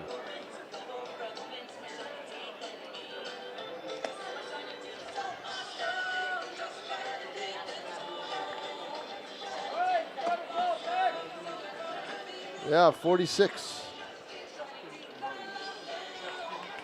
Justin Murray. Well, let's see. I mean, as I said, Dion said he had his pitching lined up. Yeah. So obviously he has a script, and Murray is the second part of it. Act 2. Let's see what Nashua can do with Act 2. Steele certainly was effective at the point that he left the game. He was. You can't do too much better than what he did in innings 2, 3, and 4. Didn't allow a hit after the first inning, correct? No. He let a runner on via a walk and an error. Walk and an That error. was That's it. the only reach. And it was 5 Ks second through fourth inning. He finished off with a strikeout of Jack Aaron. Also new pitcher for And he's out of there. Dartmouth College, number 46, Justin Murray. Justin Well, Murray Justin from Murray, but he's a Dartmouth kid. So Yeah. you got Rice, a Dartmouth kid. So these two know each other. all right, So North Carolina native. all right, now haven't been doing well. I'm talking about the Silver Knights. Off the see. plate, big hop and a Yeah, good that's- job McNeil coming to get it. Right, now see, I'm thinking they're at the point now where you got to shake some things up here. Number 14 from the University So your straight ahead approach hasn't been working after the first inning 2 straight nights. So my thing is lay down a bunt. Yeah, Exposito is not expecting a bunt. Look where Exposito's the not. third baseman Yeah, I is. mean he's not expecting bunt. Lay down a bunt, especially if you're the leadoff guy like Vieira was. Yeah. You know, lay down a bunt down the third base line. If the pitcher doesn't get a bunt on the third base If he line, can't nobody's get, going yeah, to get it. I mean that's just it. If he can't get to it, you're on. Yeah, you are. You know, you may also force a bad throw. But Strike 2. they're not doing it, and they're Right. come up now and they're falling behind. Yeah. And you know, Schreffler is a speedster, right? Yeah, he's got speed. So does Vieira. The 0-2 is just outside. Yeah. Maybe you can send a message down to the dugout, Tom. I don't know if it'll be appreciated. So, yeah, weak Emergency swing there. hack by Schreffler. Yeah, and he's all gone. of a sudden you got 2 outs. Make something happen. Right. You know, your bats aren't doing the job. Next batter is the shortstop from Merrimack. After the first inning, 2 straight nights. So they obviously have made an adjustment. It's time for you to adjust back, and the way you do that is to try something different, in my mind. But not with 2 outs. Do it right away. Get some momentum. Nashua doesn't have momentum right now in this game, John. No, they do not. You can feel it, even though they got the lead, 3-2. Right. The 1-0 pitch is on the way to Nick Shumsky, victimized by the way of the K twice tonight, is ahead in the count, 2 balls and no strikes against Justin Murray, North Carolina native. Pitches for Dartmouth, and he bounces that one. 3 balls and no strikes. Jared Dupree, who has walked twice tonight, is on deck, and he would like to get a shot here with a man on base, I'm sure. Strike at the knees. Shumsky taking all the way. May even be taking on 3-1. See how he wants to play it. Murray's pitch. Foul back. That was a strike down the middle, but not able to. Just put to in my play. right.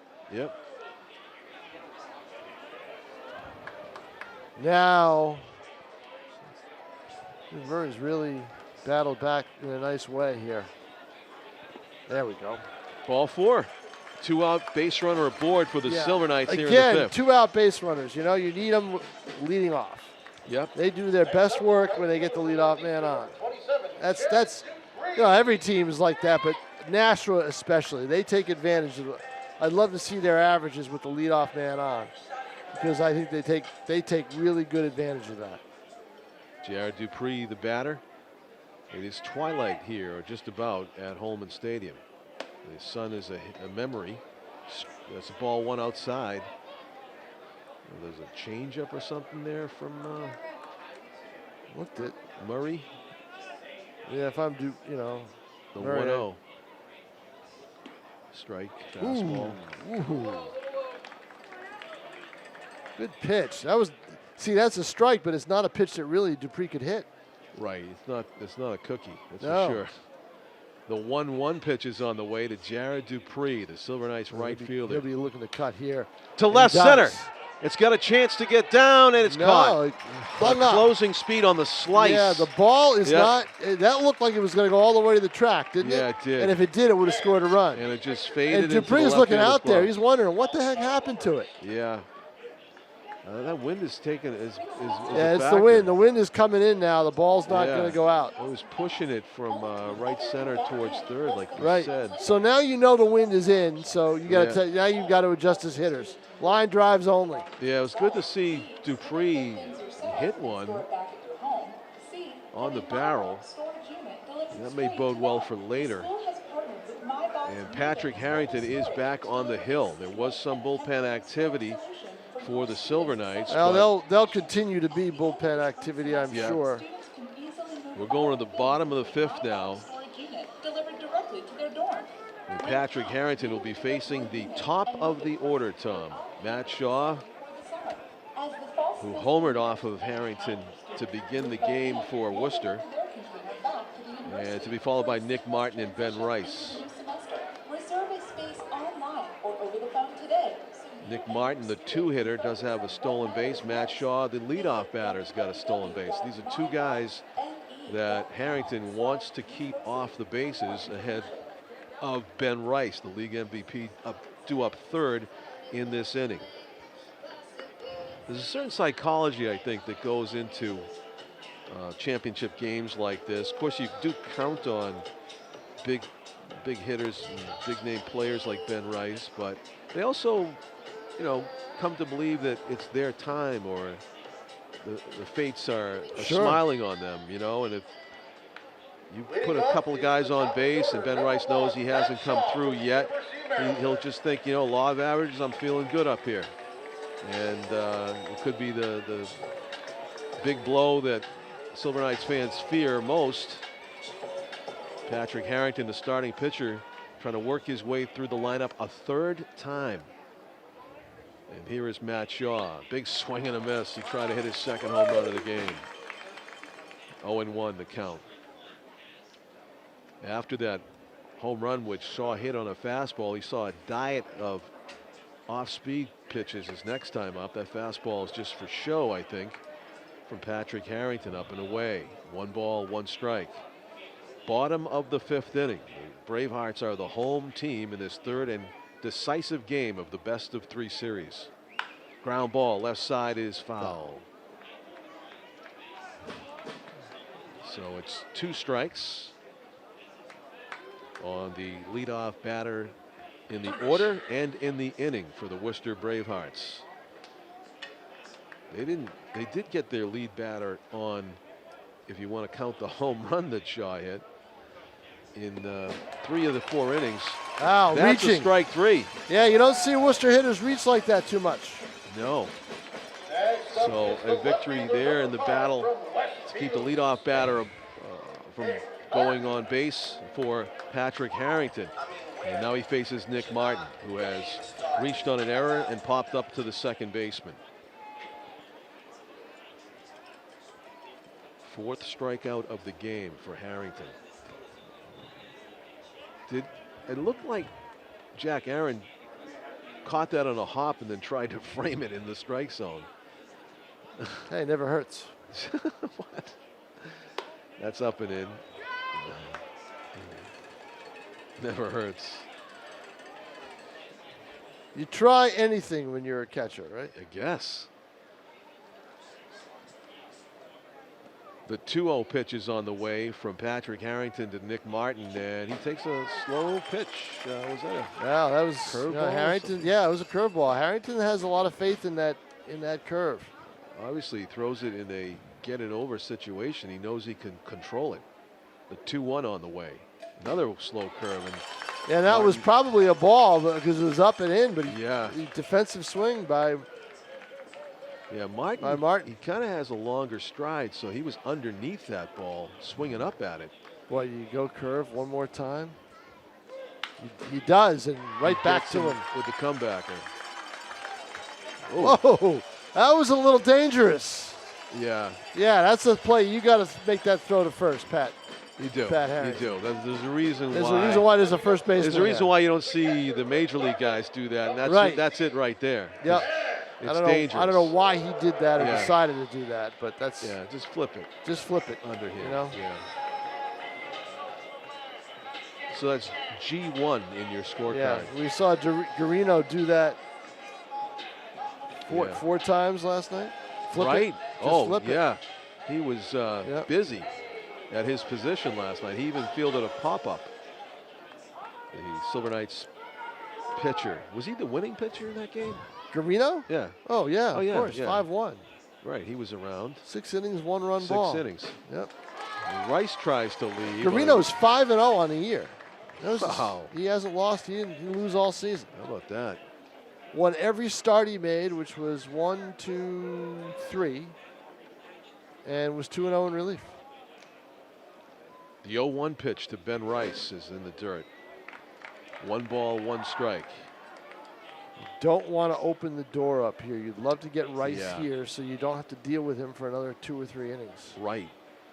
And Harrington may not have to deal with Mr. Rice at all if the relief pitcher does come into the game. It'll be an interesting call that Kyle Jackson will need to make if he can get past the big hitter here, Ben Rice. 2 balls and 1 strike in the bottom of the 5th inning. The Silver Knights lead by 1 run, 3-2. All the scoring coming in the first 2 innings. That curveball's up. 3 balls and 1 strike. He's letting the hitter affect his pitches. Boy, it looks like this. What number's DeCenzo? In the bullpen? Oh, DeCenzo on the roster. Yeah, on the roster. Yeah, I'll tell you. It's 19 in the bullpen, and there's a walk to Rice. That is DeCenzo in the bullpen, yeah. Starting to warm a little harder now. And he's coming in the game, Tom. I think he is. Kyle Jackson's coming to the mound, and that might be all for I don't Harrington. see the players. He just pointed. Well, let's see. Yep, he is coming in the game. Yeah. That is it for Patrick Harrington. He issues a 2-out walk to Ben Rice, but he will exit with the lead with 2 outs in the 5th, and he is the pitcher of record. And he gets a loud ovation from the Silver Knights fans. So the guy who pitched an inning last night comes back for more fun. Yeah. And my guess is this isn't the only batter he'll face in terms of the game. If he gets McNeil, he'll continue on into the 6th. Ben McNeil, the cleanup hitter for Worcester and now, shortstop. Remember, this is a starting pitcher, a guy who's been used to starting all summer. All right, now he's pitched briefly in the regular season finale, like an inning, because it was almost like his throw day. So now he's appeared in relief, and this is his 2nd straight day. So he's pitched in games 3 out of 4 days. 3 out of 5. 3 out of 5. Wednesday, Thursday, no, 3 out of 4 days. Right. 4 days, Wednesday, yeah. Thursday, Friday. They went right into the playoffs. Right. Yeah. So Wednesday, Thursday, Friday, Saturday. So all right. So you're talking about pitching. Well, he hasn't pitched that many innings, but he's warmed up all those times. Yeah, he has. They never count that in pitch counts. No. How many warm-up tosses these guys throw. So what does he have coming into this game? Now, all that's determined ahead of time. Yeah. You figure. But still.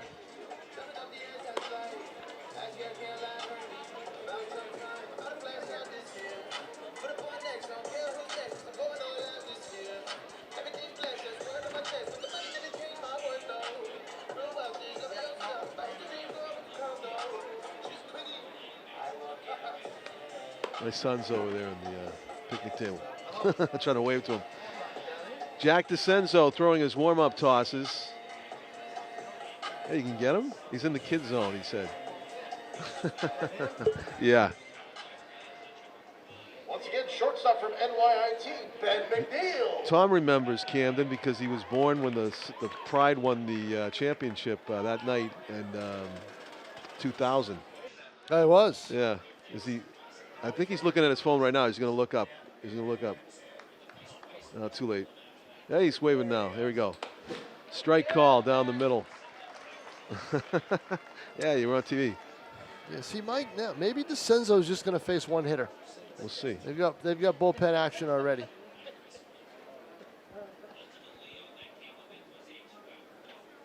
Big swing, fastball, curveball.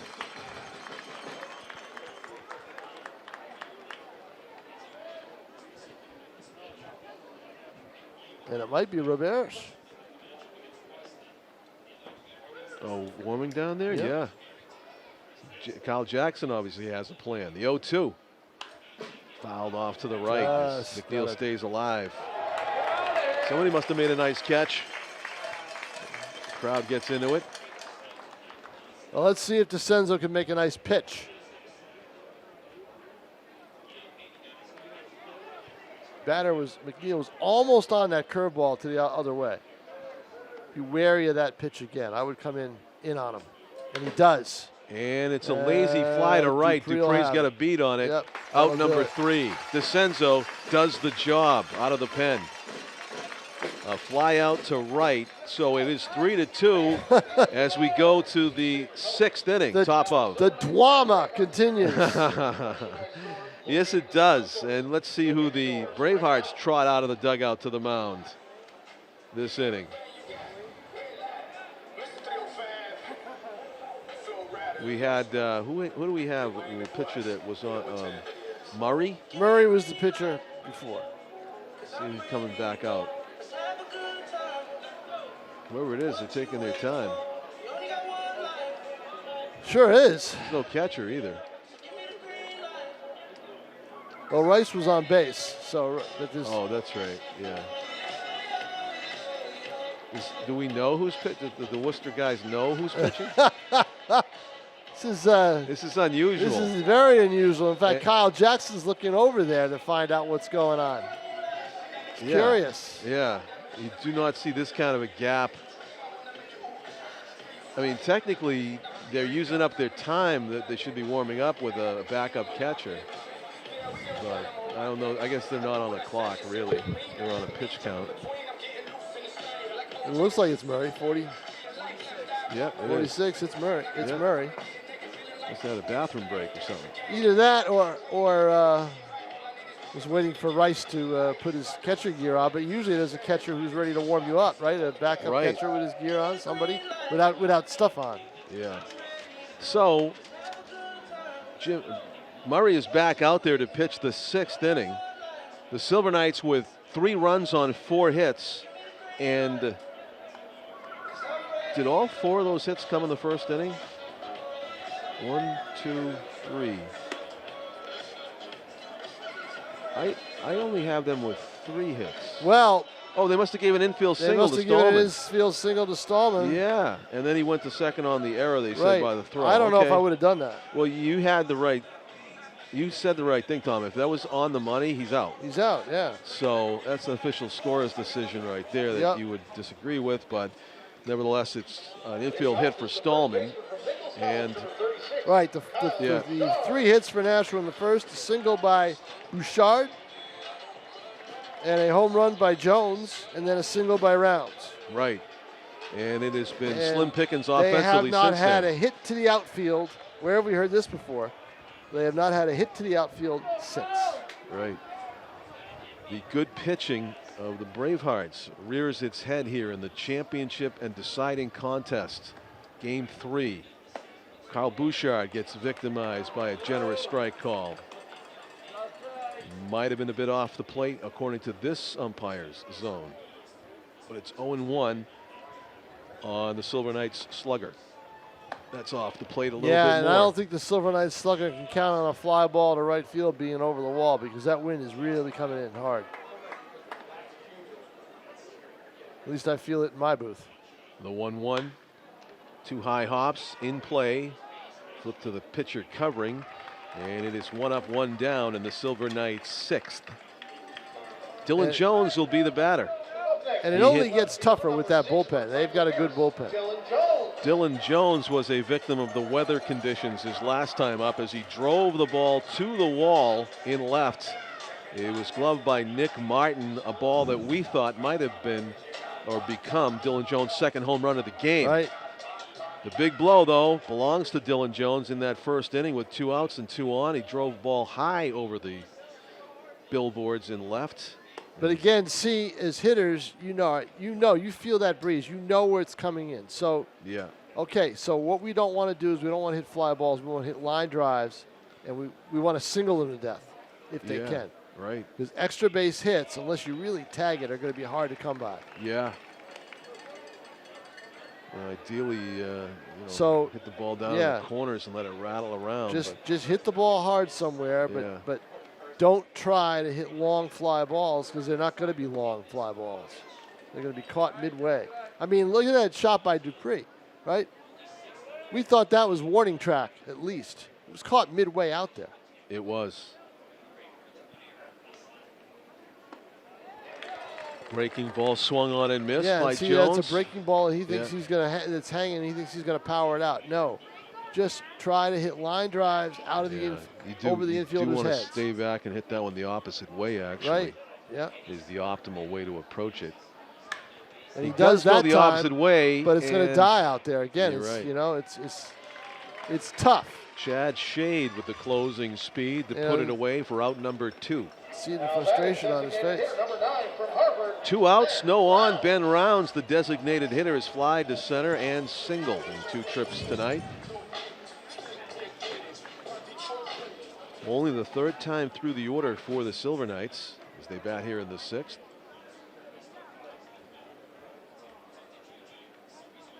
Which is pretty typical of a well-pitched game. 3rd time through the order in the 6th. Strike called as he's way out in front of that breaking ball.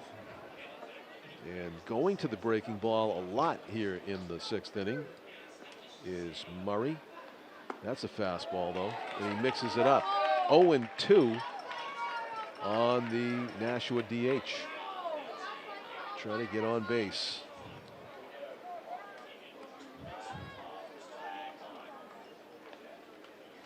In the dirt.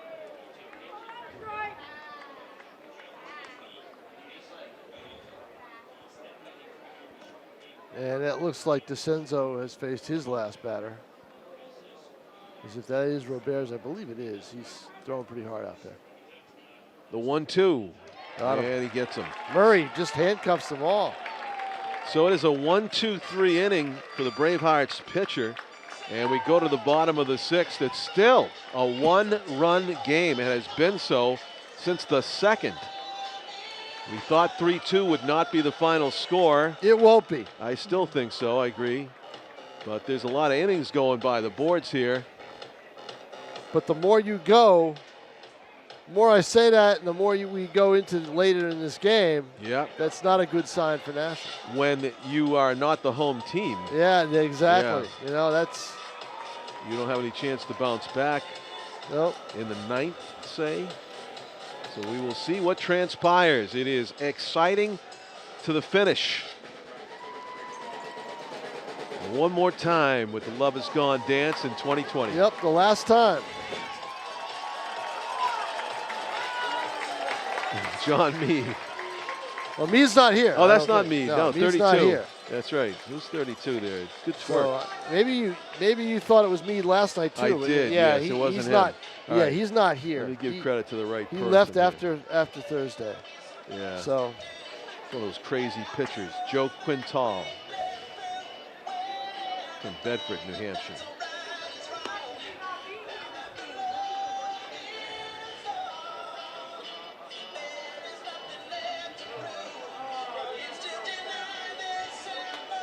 no, I don't think this is Robert's. Let's see who this is.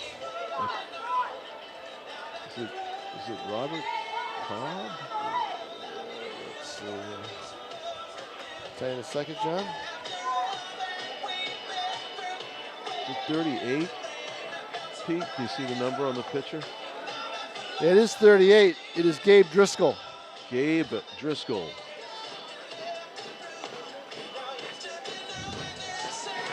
Gabe Driscoll, 6'4", 200-pound sophomore at Binghamton College from Toms River, New Jersey. And he is now into the game pitching for the Silver Knights. Gabe Driscoll will be facing the 5, 6, 7 hitters for the Bravehearts. Tyler Patane, EJ Exposito, and Aiden Wolf are due up. Did we just have Exposito on base? This game's going. It did seem like he was just on pace base. has picked up. There's no doubt about it. Yeah. Yep, Patane, Exposito, and Wild. He led off the 4th inning with a walk. Right. Yeah. So here we go. The Silver Knights have walked a batter in each of the first 5 innings. I think they'd like to break that trend. As Gabe Driscoll pours it in there to the left-handed hitting Tyler Patane. Well, that's not true. They got a 1, 2, 3 in the third. Oh, I'm saying they walked a batter. In each of the first 5 innings. No, you're right. 1, 2, 3 in the third is 1, 2, correct. 3 in the third. I missed that. Yes, that was a good inning for Patrick Harrington. 3 pop-ups, actually. That's low. 2 balls in 1 strike. Gabe Driscoll with over the top of mid-80s. Short leashes now for your pitchers, John. Yeah, we have another guy warming up for the Silver Knights. Popped up over our heads. It's the time of night where it could be difficult to see certain pop-ups.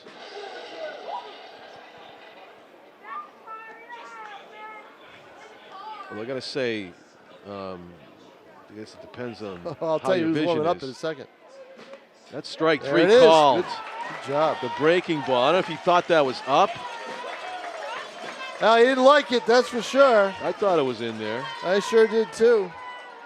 It's Warming up in the bullpen. a good pitch. Well, let's see. Is he still warming up or they stopped? Stopped. It was Chris Chaney who was warming.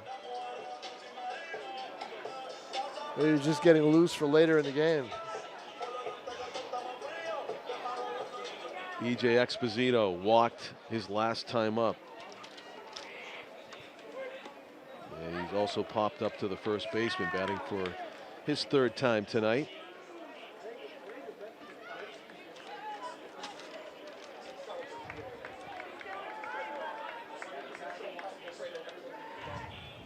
Bristol pours it over the outside corner. He is a straight over the top pitcher.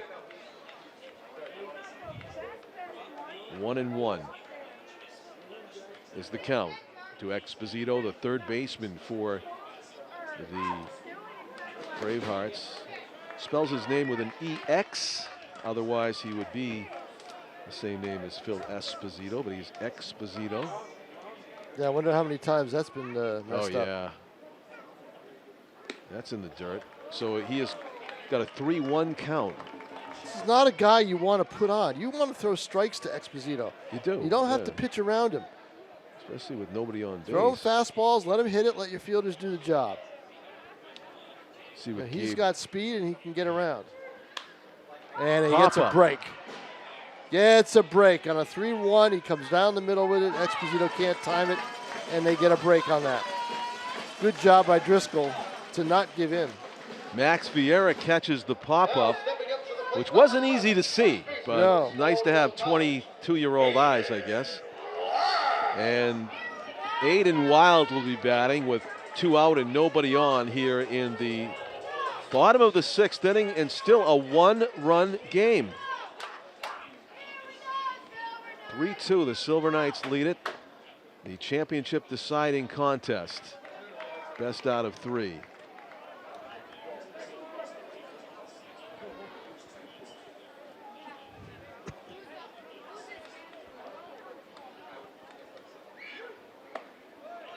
Strike, 1-1.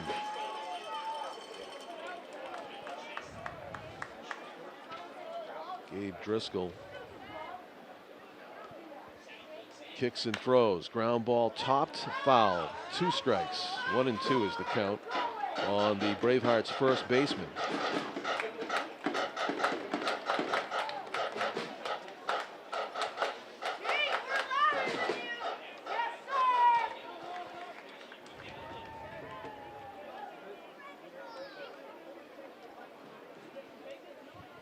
Let's see what he comes up with here for Aiden Wild. That was just off the plate. Tough to take, but just off. Oh, that wasn't tough to take, John. That was way outside.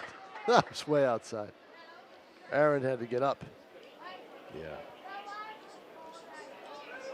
The 2-2. That was tough to take, and he didn't take it. Tough to hit, I guess. Yep. As he strikes out 2 of the 3 batters, mixes in a pop-up, and it's an impressive 1-2-3 inning for Gabe Driscoll. I wonder if he'll be back out there for more, Tom, with the 8-9 one-hitters due up. We'll have to wait and see. But right now, the Silver Knights' job is to try to hunt down some insurance runs. Yeah, they need the bats. They're going to have the bottom of the order up there. And they're still going to face Murray. What do we? What's the applause for? I missed it. Oh, I believe it's servicemen. Service. Salute to service on Saturdays here, and even though they're not the home team, they do all each other's promotions. And some of the veterans in the crowd are standing and being saluted and applauded. Yep, that's what they've done all Saturdays here during the season. So to the top of the 7th we go. The 7, 8, 9 innings about to happen. This is the latest I've ever done a game at Holman Stadium, I think. August 22? Yes. It's the latest I've ever done ever done a baseball game, I think. Wow. Well, I take that back. The Pirates were here then, back in 1986, but I didn't cover them. I was, I filled in. Okay. And so I don't know. I don't think I was late August. You're talking about the last week of the season for them. I don't know if I did any of those games either. Oh, interesting. So not sure, but it was way back in '86. But what a strange year this is. And it really is. While you're doing your latest game ever at Holman Stadium, Tom, the NHL playoffs are only in the 2nd round on August 22. It's strange watching hockey on an hot August night, isn't it? Yes. It really is. Or noontime on I'm not sure if they had the day. technology 20, 30 years ago to play hockey in August. I mean, the Boston Garden used to be a sweat box. Oh, yeah, the fog and everything. Yeah. I remember the fog. I remember the first time I saw fog on the ice was on TV. It was in I believe it was 76. I think the Buffalo Sabres were playing in the Stanley Cup Finals. How do you remember this stuff? I just remember 76. Yeah, I believe it, though. They just had a hard time corralling the cold. That's 2 quick strikes on Lucas Stallman. Murray. Again, you don't see Nashua hitters ahead in the count often, do you? No. It just has not been. The Worcester pitchers has come after you. Yeah, it's not been. Later in the game, they just don't seem to have the same approach that they have in that first inning, and you wonder why. Stallman has struck out and Boy, that ice cream infield looks good, single. doesn't it? Is that ice cream that they got in those swirls, in those cups? Where are you looking? Yeah, they just walked right below you on the concourse, and now they're making their way, up the. Well, you can't see them now. No, I can't see them. They're to my right. I'm glad I can't see them. Yeah, I want some too. There's That's a hook for curveball. strike That's 3. it. So you got no approach. The game plan is oh, you're right. Is way off. Yeah. Mini batting helmets, Pete says. So Jack Aaron will try to start something with 1 out. Maybe that's a Worcester thing. I don't know. Well, it was the National Oh, side. maybe. It was the National side that got it, so I don't know. Okay. But here you go, another. Let's see if Jack Aaron can get on base. Murray is a strike and an out machine right now for the Bravehearts on the hill. He is just. I mean, if they come back and win this game. He may not get the win depending on the timing of it. If they do, if they get runs in the bottom half of the inning, but he certainly deserves it if they ever come back and win it. 3-2 the score here. We are in the bottom of the 6th inning. 3 runs up on the board Sorry, in the top of the first 7th. inning. I'm sorry. I'm so used to Nashua. Yeah, top of the 7th. So used to Nashua being in the bottom half. Yep. Top of the 7th. 7th inning. Lucas Stallman with the 3-run homer in the first inning, and then zeros since. And the line score, Man, I'll tell you. Aaron strikes out. Yep. So Murray threatening to strike out the side as the bottom of the order bats here in the 7th. Max Vieira, the number 9 hitter. Nothing going on in that bullpen for Worcester. So now someone is walking out there already. So someone's walking out towards there, maybe giving instructions to get somebody up for next inning. But right now, nobody. Murray's pitch is hit hard to right That's center. It's going to get down. A 2-out hit. Drop. Vieira better just that. For Didn't Matt have enough to roll to Vieira. the wall. So. Yep. And that is the first outfield hit for Nashua after the first inning in 9 and 6. We're talking 15 innings. So you take the 15, subtract 3, so 13 innings. Wow. After those first innings, in those 13 combined innings, they hadn't had an outfield hit. Wow. Vieira's aboard with 2 outs, and here is Troy Schreffler. First pitch swinging, tops it. It's going to be a tough play for E.J. Exposito. He's going to eat it. And it's first and second with 2 outs. Probably and here the right comes play for Exposito. Shrumsky. Yep, it was. I think you're right. Yep. Schreffler got down the line. Infield single. 2 2-out hits. Yeah, again, though, 2 outs, Yeah. They don't have any margin for error at the plate. Right. Nick Shumsky has struck out twice and walked once. But doesn't that tell you the confidence they have in Murray? They didn't have anybody warming up in case he put somebody on. Yeah, you're right about that. That was coming towards me. Yeah, Shumsky got tied up with that swing. Yeah, he did, and that's what Murray does. He ties you up. He wears you out.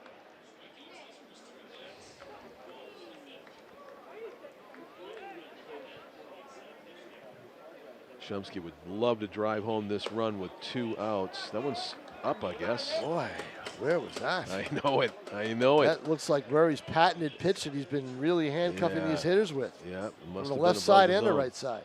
The 1-1 is on the way, and Shumsky Same takes pitch. that, and it's also called high. Yep. Again, no activity in the Worcester bullpen. They like this guy. 2 balls and 1 strike. Will he throw yet a third curveball here? I think he's going fastball. Oh, it hits him. Base is full for Jared Dupree, Tom. Oh, boy. Base is full. The ultimate spot here Isn't now it? for Dupree. Isn't it? He barreled it up last time, and I was thinking that might bode well for later in the game, and here we are. Yeah, and Base is also it loaded might at make 2 him out. over anxious. And that will be a mound visit. Yeah, he's definitely And over someone's anxious. going to get warming up in the Worcester bullpen. But again, you wonder, why didn't they have anybody warming up? Supreme confidence. Supreme confidence in Murray. Let's see if it backfires. But it's championship Saturday. You got to keep somebody going constantly, don't I you? think so. I think you got to have somebody warming every time. Every you time. know? That said, the Silver Knights do not. True, but they did have earlier. I hadn't seen anybody in a long time in Worcester's bullpen.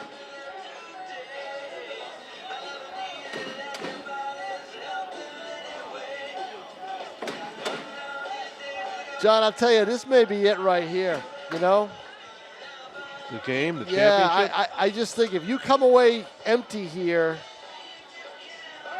I just think it's going to be tough to keep Worcester off the board in the final 3 innings. I feel you. Jared Dupree facing Jim Murray. Bases loaded, 2 outs. Big swing and a miss. Strike 1. See, what Jared Dupree could be doing with a pitch like that is maybe take it the other way, Yeah. Just like he Just did. seem to be pulling off it a little bit. Yeah, he's pulling off the ball.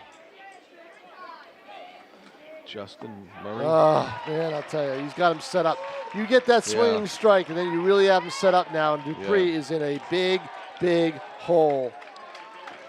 Justin Murray coming right after the Silver Knights 3-hitter with the bases And he's loaded going to and 2 probably out. drop another one in. I don't think he's going to give him a fastball. If he does, it's going to be away. Oh boy, a little low. A That little was low. 82-mile-an-hour slider, I think it was. Yep. And it broke low at the last possible fraction of a second, but a good take by Dupree. The 1-2 is on the way. Yep. Swung on and missed, strike 3. Yep. Again, you got to take those pitches the other way. Dupree's trying to swing off them, and boy, that's a tough break. The Silver is- Knights leave them loaded as we go to the 7th inning stretch here in the championship game. The score remains Nashua 3, Worcester 2. The winner will win their 5th league title. And what that does, that picks up your team. Sure does. Worcester's right? got plenty of momentum, and that has got to hurt Nashua. Golden opportunity there. I mean, you're even hoping for a wild pitch or anything like that. Murray's not giving any of it. No. But when Dupree goes after that first pitch and pulls off it, I think Murray said, okay, now I got you. Now I can just kind of go with my script. Yeah, you're right. That's exactly what transpired. And he went right back out there Yep. for the strikeout pitch. I witnessed Jared Dupree hit a home run to left field on opening night, I believe. To left field, like the other way. Yeah, he hit one. He did hit one. I was down. I have a picture of him rounding the bases. I was down by the. Yeah, I know down- he, down by the he can picnic go area. that way.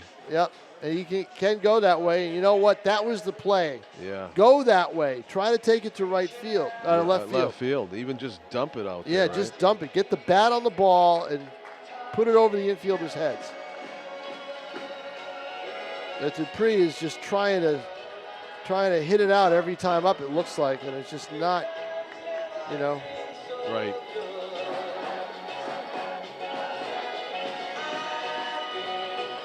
Gabe Driscoll back out there for the bottom of the 7th inning. And he'll be facing the 8-9 hitters. Joe Pesci, Chad Shade, Matt Shaw. Leading off for the Bravehearts from NYIT center fielder, Joe. And the one thing you don't want to do, get that Worcester crowd going. I know you're in your home field, but you just don't want to get that crowd going. They're loud, Oh, yeah. and they're used to celebrating things. Yeah. That's a ball to Pesci, who has singled and popped to second. Up for the 3rd time tonight, batting here in the bottom But of you the just 7th. felt the air go out of the stadium with that strikeout. That's a playable ball. Tough play, and it falls. Bouchard was over there, and Max Vieira was closing hard, Yep. and I think Gabe Driscoll's kind of got tentative because he Yeah. felt the second baseman bearing down on him. right. But Somebody's Gabe, got to call it. yeah, Carl put himself in position to make the play.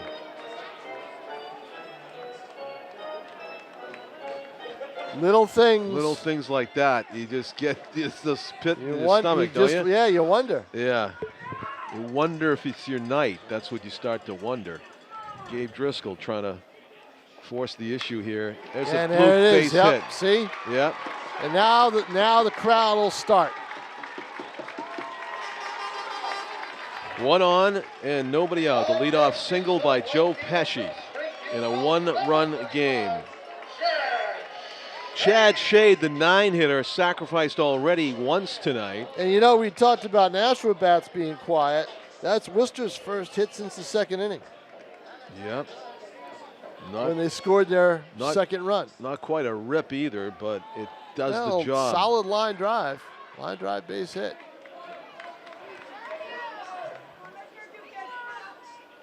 Strike 1. Chad Shade has sacrificed right back to the pitcher and grounded out to 3rd. Does he sacrifice here? Do they play for the tie? Why not?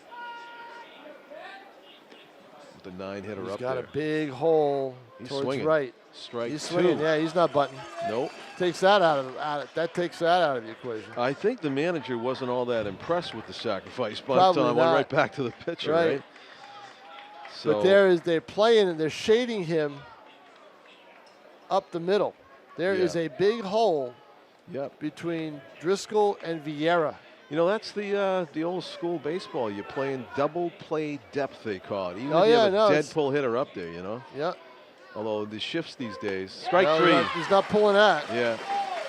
So Driscoll strikes out the 9-hitter, But now you've got some. and here comes Kyle Jackson. Yeah, you got some hitters coming up. So that may be it for Driscoll. Number 1 from the University of Maryland. Kyle Jackson may be emptying both barrels here, Tom, out of the bullpen. Who do we got? I think it's Cheney.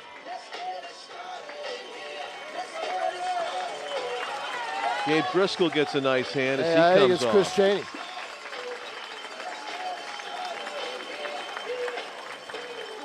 Yep, 16. I believe that is Mr. Cheney, right? It sure looks like him. Yep, that's him. Yeah, and pitched 2 innings last night. How much does he have? New pitcher, number 16 We from are the about University of Maryland, to Chris find Cheney. out. Chris Cheney from Falling Waters, West Virginia. University of Maryland sophomore. 6'1", 195, trying to shut the door on the Bravehearts here in inning number 7 of this 9-inning game to decide the Futures Collegiate Baseball League Championship. Best of 3. Worcester won game 1, Nashua won game 2, and here we are on a Saturday night, August 22 at Holman. John Collins with Tom King, our cameraman Jim McLean, our executive producer Pete Johnson with us tonight for this exciting finish. Yeah, we've had a good time doing Silver Knight games this summer. It's been great. Yeah, the improbable season, as John Creedon called it, the Yeah. owner of both teams.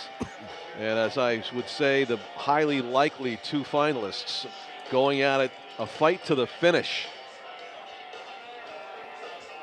So after the leadoff single by Pesci, Chad Shade strikes out. Kyle Jackson goes to his pen, brings in Chris Cheney, who pitched 2 innings just last night, to face Matt Shaw. Leadoff batter in the Worcester order, 1 for 3 tonight with that loud home run to begin the offense for the Bravehearts way back in the first inning. That's in the dirt. Jack Aaron gloves it, stares the runner back, and Wonder Chris if Cheney. Driscoll was on a pitch count or seemed like he was in a groove after that single. The 1-0. Up and in. Yeah, see. He was throwing strikes. Good warm-ups. I'm saying Oh, I'm Driscoll sorry about was, Gabe yeah. Driscoll. Yeah, you were Yeah, harkening he was back throwing to strikes and probably should have 2 outs, nobody on. the 2-0 pitch to Shaw. To right, That's sinking catchable. fast. Dupree comes in and he No, can't he get drops it. First and second, 1 out. That's a catch he usually makes, Agreed. but that's Yep. a tough catch. Yep, it was sinking fast. Whatever wind is out there, that one drove it to the ground. Yep.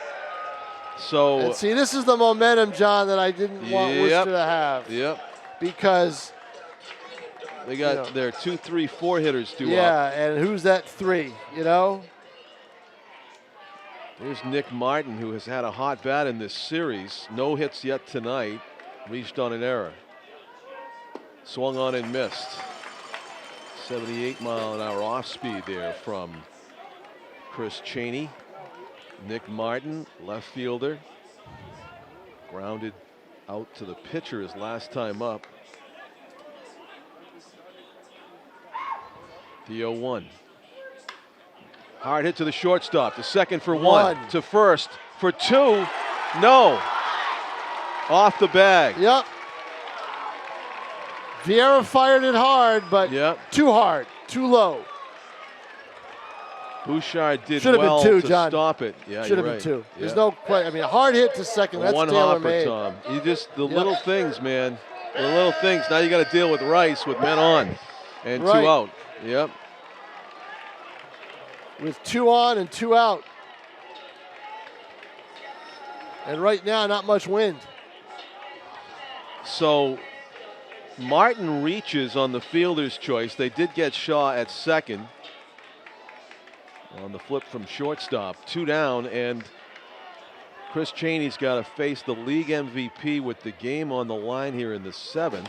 And he carves it to left, and it's going to be foul. The entire Worcester team was out of the dugout. Had everybody up.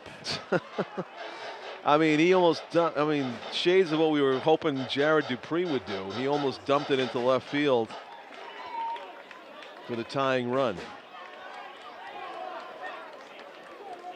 Strike 1 to Rice. Chaney looking for a way to get the 3-hitter out and get into the dugout. The pitch, that's off the plate. 1 ball and 1 strike. We have drama, Tom Oh, King. we sure do. This is something else. This is. I mean, there's 2 good teams, Yep. 2 teams that are pretty evenly matched going at it, you know. 2 walks and a pop-up for Rice so far tonight. Strike. Late call, but he said it caught the corner.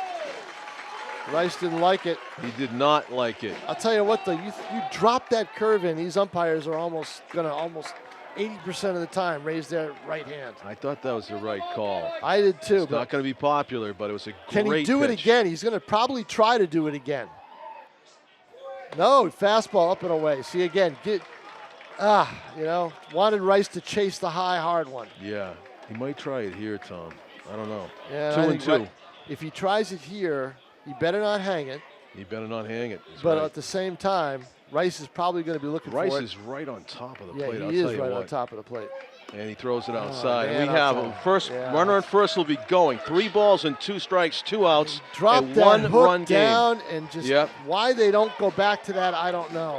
Pesci at third, representing the game-tying run. But there's 2 outs, a 3-2 count on Rice. You'd almost rather You put don't him give on. into him is what you do. You got a base empty.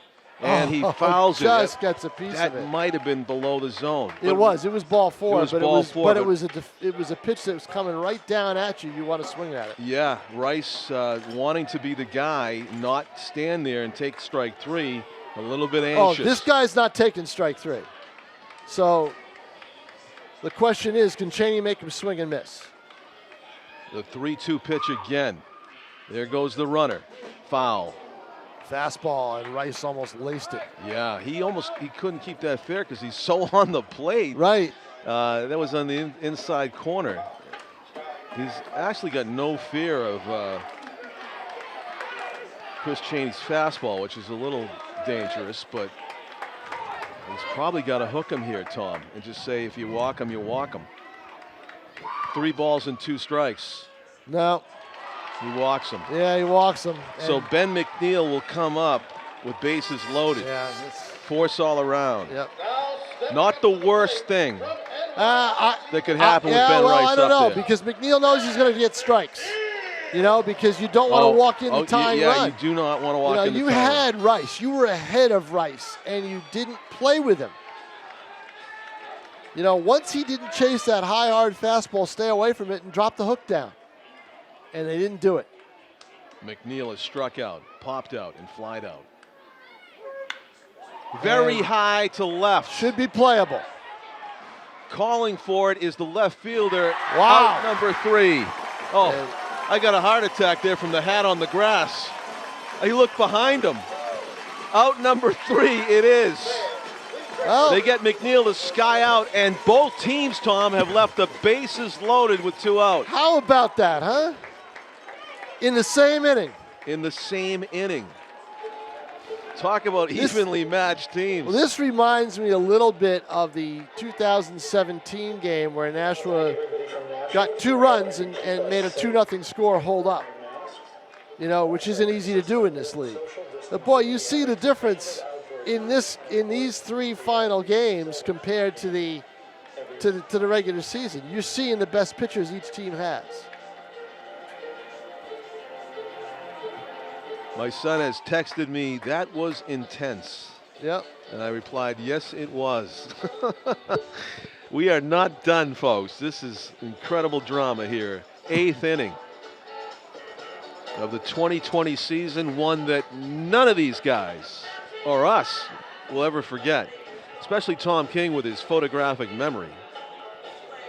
It is an unforgettable, improbable, amazing season that has 2 innings left, we think, as we go to the top of the 8th inning, and the elusive search, the hunt for insurance runs continues since the first inning.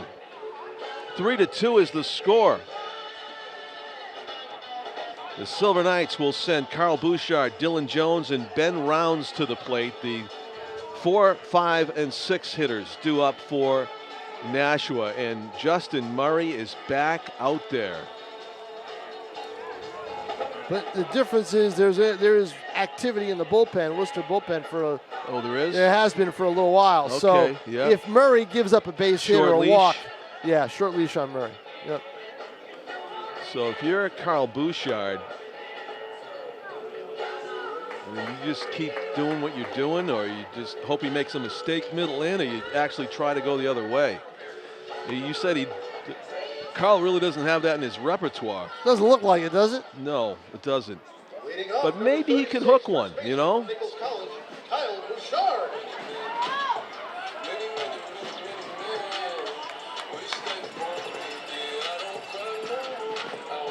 Carl Bouchard draws leadoff duty here in the 8th inning.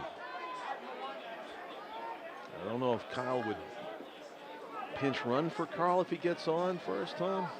We'll see. We'll have to wait. Justin Murray kicks and throws. Very high to right. It's not going to It's going to get down in fair play. It's a base hit. He's And going to Bouchard's hustle. going to He's get 2. looked out. Is he thinking about 3? No. Stay there, big guy. No. A leadoff double for Carl Bouchard. He did hook a ball He did. to right field. A slow curveball that got too much of the plate, and Bouchard makes Murray pay. And let's see what Worcester does. Carl Bouchard with his 2nd hit of the game. Just a hitter. And here is Dylan Jones, who hit the 3-run home run. The difference in the game still. Way back in the 1st inning he did that with 2 out. He has flied out twice since, including his 2nd time up. The wind knocked it down, or he could have had home run number 2. Dylan Jones, the left fielder for the Silver Knights. First pitch swinging, fouls it. Problem you have here is you don't have a lot of speed at second base. So on a base hit, I don't think, unless it rolls to the wall, Bouchard does not score. I'm seeing a pitcher that's lost a little gas on the fastball. Yeah, I think you're right. And We'll see what the Silver Knights can see do if with that. Dylan Jones can take advantage of that. The 0-1 is on the way, and he Yeah, takes see, it on the inside When corner. you don't have that same gas, go to your other pitch. Like a slider maybe on the inner corner, and it's 0-2 quickly on Dylan Jones. The Worcester pitchers continue to work ahead in the count. Hard hit toward the shortstop. Oh, Runner moves over with 1 out. yeah, they did not diving in. throw to third. I would have thrown to third. He would have had a shot, Tom. He would have had a It definite was hard shot. hit. It wasn't an easy play, but it was a big play that they chose not to make. And so, as good as the sacrifice to get the runner to third with only 1 out.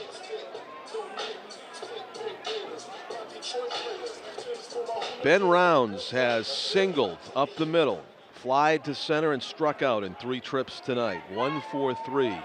Left-handed hitting, Ben Rounds for the Silver Knights. Chance to be a hero here. The Harvard sophomore. Big swing and a foul back on strike 1. You got the fastball from Murray. How about taking a pitch on strike? First pitch? How about that? That's a novel They've idea, been first Tom. pitch swinging Huh? a lot of this night. Everybody. The Yeah. infield is in. Yep. The 0-1. Strike 2. Ooh. Below strike 2 on the breaking ball. Boy. Yep. And the one thing you don't see from Worcester pitchers, they don't bounce the ball past their catcher very much, do they? Not at all. That was close to a bouncer. Yeah, but it wasn't going anywhere. No. Rice had it swallowed. 0-2. And there it is. Base hit to left, and the Silver Knights have an insurance run here in the 8th. An 0-2 mistake as he hung one. The same way Worcester got a hanger the other night. And Rounds was right on it. He got too much of the plate on an 0-2 pitch. Carl Bouchard trots home with the 4th run of the game for the Silver Knights. There was 7 innings in between scores for Nashua, and they lead by 2. And that's it for Murray. It is. He is seemed going to to be be on it. fumes there at the end. He Yeah, couldn't get that fastball by Rounds. I think the He got jammed, but he muscled it into left. exactly. That's a great piece of hitting by Ben Rounds. Yep. You know, He let the ball get deep. He recognized that it was a strike, and he got just enough barrel to it to drive home Bouchard from third. With the infield drawn in, it was just what the doctor ordered. And so we have a pitching change. Number 21 is in there for the Bravehearts, and that is Carson Hauben, who did pitch earlier in the series. Bravehearts from Rollins College, number 21. Rollins College sophomore from Shrewsbury, Carson Hauben. Trying to shut the door. Ben Rounds aboard at first base with a big run batted in, his 2nd hit of the game. 4-2, the Silver Knights lead it. and I'll tell you what, there's nobody in the Silver Knights bullpen. Cheney's your guy. Wow, a statement there. Yeah, Cheney's going to be the guy. Now, if he's here, and I don't know if he's here or not, one of the guys I might use, besides Dufault, if you have to go with somebody, is Cheney would have to give you 5 innings in 2 days. That's tough. I agree, Tom. You know, Griffin Young could always come back. He only pitched 3 1/3 on Thursday, and he was a reliever before he was a starter. Young could come back and pitch in this game. And Griffin Young, 6'4", yeah, 215, and Dufault from Dover, is, New Hampshire. Yeah, Dufault would be a tough. Dufault has just not had command since he's come back from his injury, just because he hasn't thrown enough. And we're going to sneak a peek. The Worcester Bravehearts have due up in the 8th inning. Tyler Patane, EJ Exposito, and Aiden Wild. They're 5, 6, 7 hitters. Right now, the Silver Knights working on 1 run and a base runner. That's low for ball 1.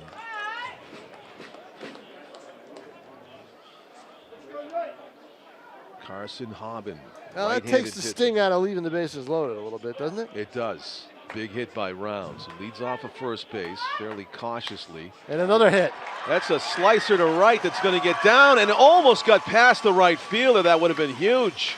If that gets past the right fielder, it may be a run. It may be a run, is right. Because Rounds has some speed. It definitely skipped to the outside. Yeah, he barely grabbed it. Yeah, that was. Reminded me of Lou Pinello's grab in the '78 playoff game. A little bit. Yeah. But see, here's the thing now, where you've got to go for the kill here. You know, you could put them away in this inning. Lucas Stallman with the key hit there to keep the inning going and the train moving. And fortunately, Arend is strike 1 waiting to happen. He has been all night. Yeah, down in the count, 0-1 is Jack and that was a pitch that was low. The Silver Knights catcher looking for his first hit tonight. 0 for 3 with a couple of Ks. The 0-1 pitch on the way, and that's down the middle. Oh, boy.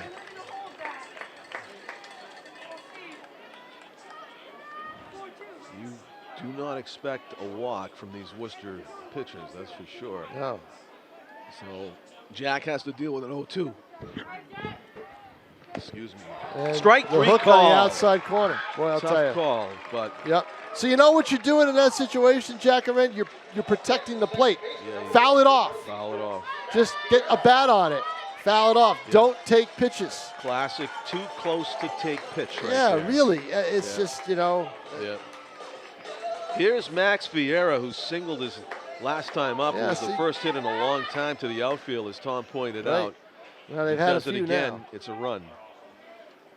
But he's got a tall task here facing Carson Hobben with 2 out, 2 on for the Silver Knights. 1 run in the inning and a 4-2 lead. Dancing off his second is Ben Rounds. Strike called, breaking ball at the knees. These Worcester pitchers continue to throw strike 1.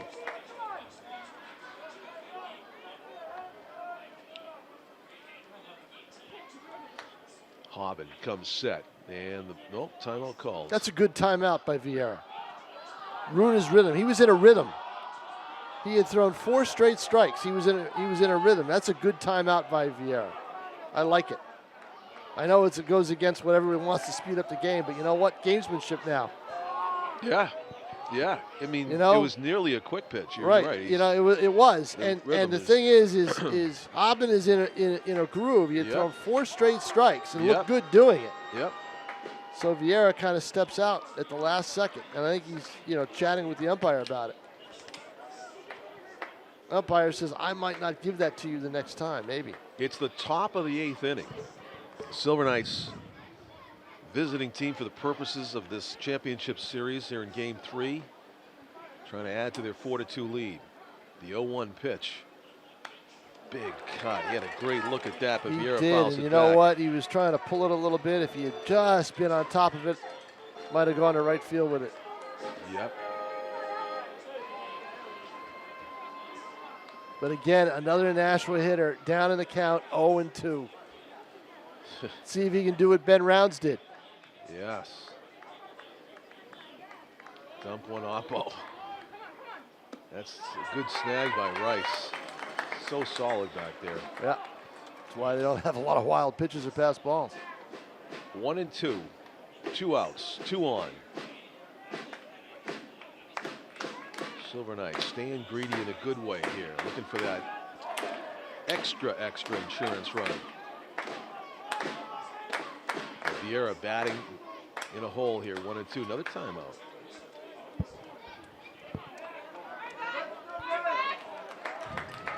Deep breath. I go with the curveball again.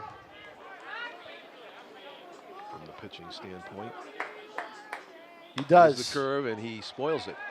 He's got a good one, John. Yes, he does. Most of these Worcester pitchers do, which is one of the reasons why they're one of the best. They've got the best pitching overall, I think, in the league. He's got a good break, and he controls it well. Yep. That was too close to take. It was probably going to be strike 3 at the knees. And Vieira spoils it. He had a great swing at the fastball earlier when he fouled it straight back. Let's see what he gets here. Fouls that off. That was a pitch that almost looked like he could line it. Yes. To the right. Just a little quicker. That would have been all kinds of trouble if he could have sent it over the first baseman. Yeah, sure would have. 2 outs. The runners will be off on contact. Max Vieira, the 9 batter in the order, hitting in the top of the 8th here.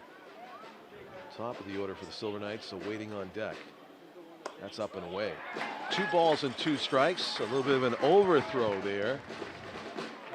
Been a good at bat by Vieira. Yeah, it is. It's not a Yeah, he spoiled out. It's not a good morning. Pitches. Not a good morning, good afternoon, good night deal. Right. Actually spoiled 3 good pitches. Yep. Yeah, he's got the count 2-2. Probably another curve. No. It almost hit him over his head. 3 balls and 2 strikes. The runners will be off with the pitch. And the great at bat by Max Vieira continues. And Tom King's advice, if it's anywhere close, put the ball in play. Or just get the bat on it if you have to foul it. If you have to foul it off, but don't take a 2 third strike. Shake-offs by the pitcher. Interesting. Curveball. Tough. Vieira did such a good job in that at bat, and he got anxious. He thought curveball too, I think. Yep, Tom. I think so. Yeah. And just a decisive couple of shake-offs by Hobben, and he comes with the best heater he threw in that inning to get Vieira after a tough at-bat. Yeah, you'll have 5 runners on base in the last 2 innings. But you do come away with a run. You get a very key insurance run, and you've got Chris Chaney pitching. And let us see who is down there warming up.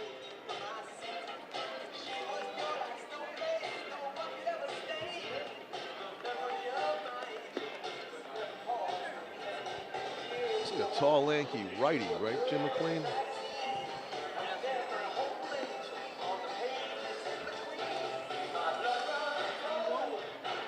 Jim thinks he sees 51. That's Dufault.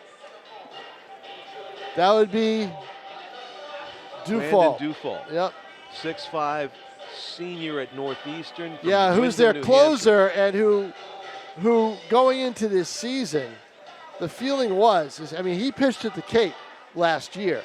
He was the pitcher of the year in 2018 for Nashua and started the game against Brockton and lost and didn't come out on top. Went to the Cape last summer, and the feeling is if there had been a normal draft this year, a normal regular 40-round draft, Yes. that Dufault might have been plucked and wouldn't be here. Wow. But he hasn't pitched that way because he's been hurt. Chris Cheney pours strike one over the inside corner to Tyler Patane, who was K'd twice tonight and popped up to third. The designated hitter for Worcester trying to get on board. His team trailing by 2 here in the 8th. Bottom of the 8th. Worcester down to their last 6 outs. Chris Cheney trying to pitch for a championship. Hard hit to left center, and that's going to be down off the wall. Schreffler gets it in, but at second base with a leadoff double is Tyler Patane. A well-struck ball. Oh, that was probably one of the best well-struck balls by Worcester tonight. 2 hops to the wall. 1 hop to the wall. Number 6, E.J. Exposito. Schreffler got a good jump, but that was a gapper all the way. And the leadoff batter at second base, and here's E.J. Exposito. And now Dufault has suddenly picked up the pace in the bullpen. Cheney's got to be tired. I mean, this is his 4th inning in 2 nights. Tom, you know, it's a lot to ask. Strike. Exposito has walked and popped up a couple of times in 3 plate appearances tonight. It's 0-1 on the Worcester third baseman. Up and in. 1 ball, 1 strike. Every at bat taking on added significance here in this decisive championship game. Best of 3 in game 3. Chris Cheney checks the runner briefly and comes to the plate. Very high. It's going to be a long run for Dupree. Not that long, actually. Not that long, comes right to him. And the good Yeah, arm they're not going to third. challenge that arm. No, not with 2 runs. Look at that throw. Yeah, That was Clemente-esque.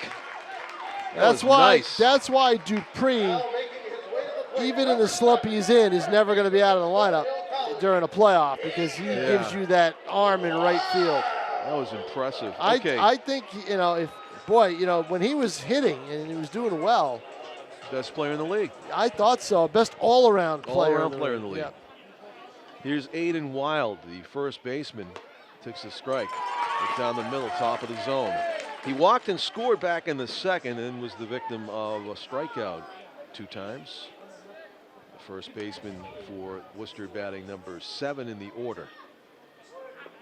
Jumps out of the way. Aaron keeps it in front. Nice block by Aaron. Yep.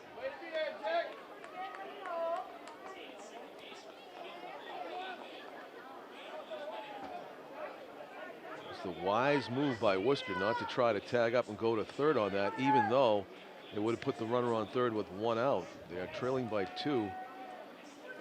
Strike 2. Yeah, I don't think there was any thought of doing it with Dupree. If it was warning track, maybe. But I mean, midway through the outfield, no, there's no way. Right. So it's 1 ball and 2 strikes on Wild. Especially when you're down 2 runs. Cheney reaching back, coming up with these pitches. That was a good stay alive. Yeah, it was a pitch that could have by tied Wild. up at Wild. Yeah, he will get the bat to it. 1-2 the count.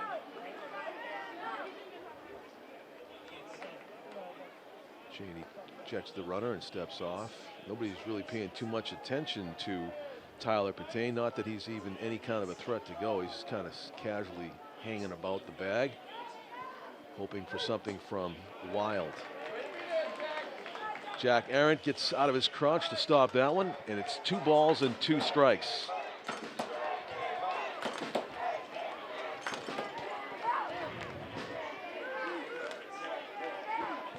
My guess is fastball, which is what worked early in this count. Got him the 1-2 count. Chris Chaney's pitch. It is. Swung on and missed, strike 3. Out of the zone, but he chased. He brought the Silver Knight fans out of their seats with that strikeout. Oh my.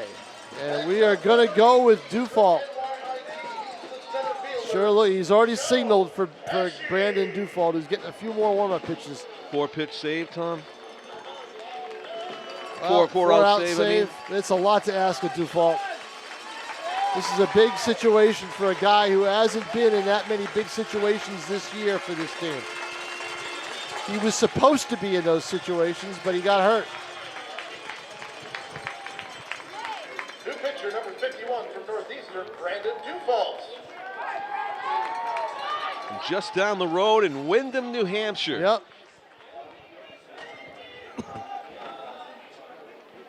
And I did a story on him earlier this week. And I said, Dufault, and because I post the stories online and I write the headlines for him too. Can't use the excuse that the writer doesn't write the headlines anymore. At least not in the online stuff. Yeah. Dufault hopes to play major role in playoffs. So here he is. Doesn't get any more major than this, does it? No, sir. Good call. And here he is, 8th inning with 2 out. Problem with Brandon Dufault is he's overthrown a lot since he's been back. 6'5", tad under 200 pounds. Yeah, he's got to shorten his stride a little, and I'm sure they've worked with him. I mean, he's got 2 pitching coaches on this team, really, the manager and the pitching coach. So, and he is the closer for Northeastern, and a lot of people think he's got a bright future in this game, but he just can't overthrow. Otherwise, he's going to put himself in trouble. Right. You got 8-9 coming up. Let him hit it.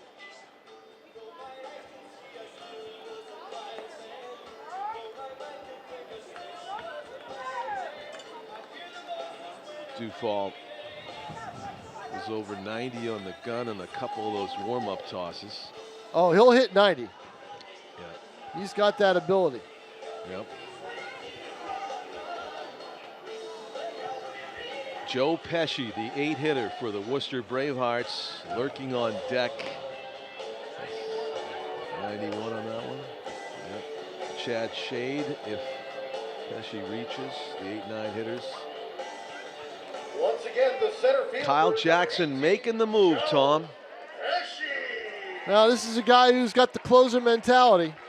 Used to be a starter and switched to being a closer and says he loves it. Loves it, loves the pressure, loves the situation. You love to hear that. Yep. Got a fresh count here against Joe Pesci. Runner at second. Dufault checks the runner and throws it. And that's the up and problem. in. That's what, those are some of the things that he does now for some reason. I don't know why. He's got to shorten it, maybe. Yeah, he's got to shorten his stride, not just try to blow it by everybody. Just throw strikes. Joe Pesci does a good job to get out of the way of that one, and it's 1 ball and no strikes. Dufault comes set. And the pitch. See, again, and they're going to try to third. No chance. Yeah. All right, you got a pitcher who's overthrowing, way overthrowing. Yep. That's why the next guy I get up there would be Griffin Young. Calm, cool, collective. If he's here and if he's got gas in the tank. I guess the batter's taken right here, Tom, so you just want to groove it.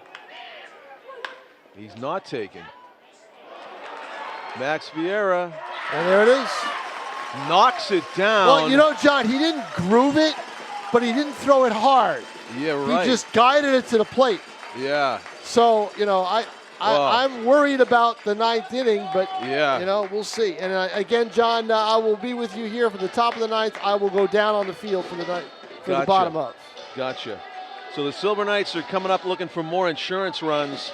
That ball was hard struck, but it was right off of the chest of Silver Knights second baseman Max Vieira, who made the play and got the third out. So it'll be the 9-1-2 hitters due for Worcester when they come up in the bottom of the ninth. Right now, the Silver Knights will be sending the top of the order up there. Troy Schreffler, Nick Shumsky, and Jared Dupree will get another crack at the Worcester pitching. And it will be Carson Hobbin again. Another inning of work with a right-hander from Rollins. Top of the order due up for the Silver Knights.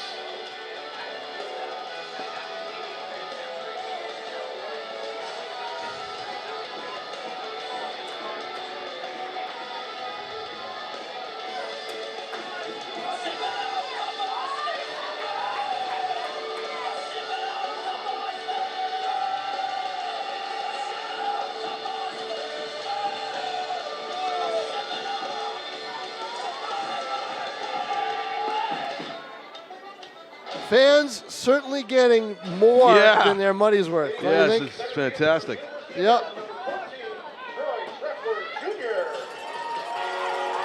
Troy Schreffler Jr. Could still use a few runs here, John.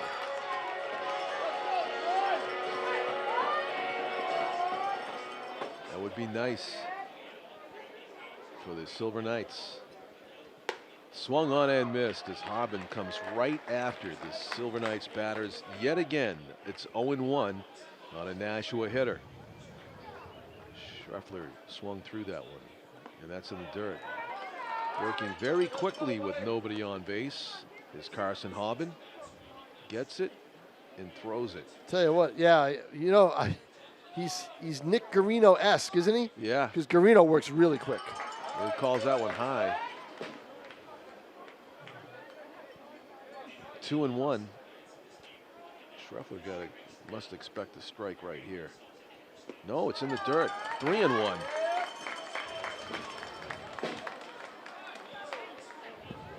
Could this be the anomaly of anomalies, a leadoff walk from a Worcester pitcher? Yep. It is. It Ball is. 4. And now it's pressure time. Time Yes. to put the pressure on. Shumsky was hit by a pitch his last time up. He walked before that. He struck out twice earlier. Buying some time for the bullpen right now as somebody gets loose. Yeah, you're right.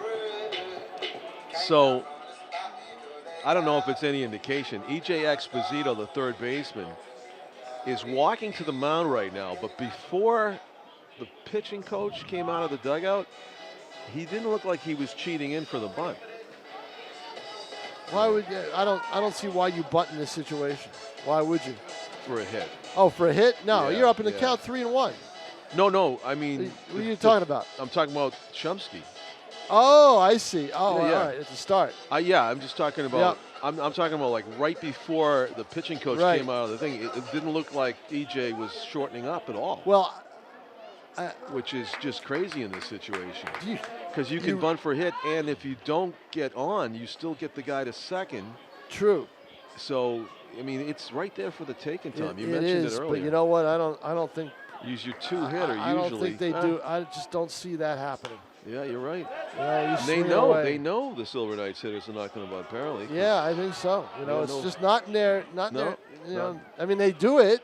They do it, but not very well. I don't think. We'll see. The 0-1 is on the way. Up. It's probably going to be a curveball in the strike zone. You just lay it down sweetly inside the third base line. Yeah, I know, huh? You know? The 1-1. No, it's a fastball, and he fouls it off to the right. Had a good tack at that, but couldn't get on top. And Shumsky down in the count 1-2. Well, you know, one thing they're not going to try to do is try to steal. You know, every time I say it, they try it. Yeah. But challenge Rice. That'd be a tough challenge right now. Well, Schreffler would have to get a monster jump. There's that curveball you were talking about. And again, that's a pitch you got to get the bat on the ball on that. it had the plate. Was it low? Maybe, but so what? Pounded into the ground. You Yeah, know? I hear you, man. That's it. Yep, so that's a strikeout looking of Shumsky. He struck out 3 times today. Schreffler still at first base, and here's Jared Dupree. Takes the ball outside, and Rice wanted that call. The catcher talking to the umpire about why was that outside. 1-0 is the count on the Silver Knights right fielder. Yeah, but I like the fact he took that pitch. Me too. Low, 2-0. Dupree looks actually, do I dare say, comfortable up there right now. Well, I think he's got confidence in himself. I mean, just keep battling, but you're up 2-0. I don't think he's going to give in. 3-0. Yep.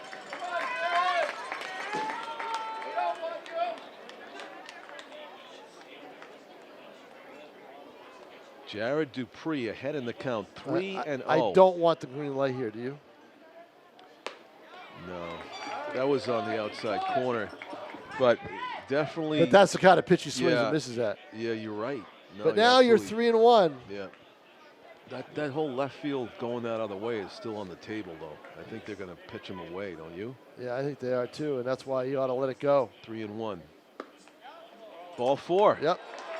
Jared respectfully waited for the umpire's call. So did the pitcher. Yeah. He didn't like it. And then you see the coach is just giving it to the umpire as he goes to. Yeah, he is. I don't know if he's giving it to the umpire or Ben Rice. I don't know. No, Maybe I he's think just he's complaining to giving his it to the catcher. umpire. I think he's giving it to the umpire. Okay. Or telling his catcher. Not looking at him Yeah. directly, though. Yeah, exactly. You don't want to get tossed Well, out. Carson Hobbins coming out after Yep. a couple of walks in the inning. One to the leadoff batter and one there to Jared Dupree. So with 1 out and 2 on. Well, you know when the pitching coach comes out and takes his time walking out there, that they're there and looks over to the bullpen, you know that they're you know that Hobbin is on one more base runner leach. So I take it, Tom, there's no left-handed specialist that can come in. We and haven't field? seen any, have we? No.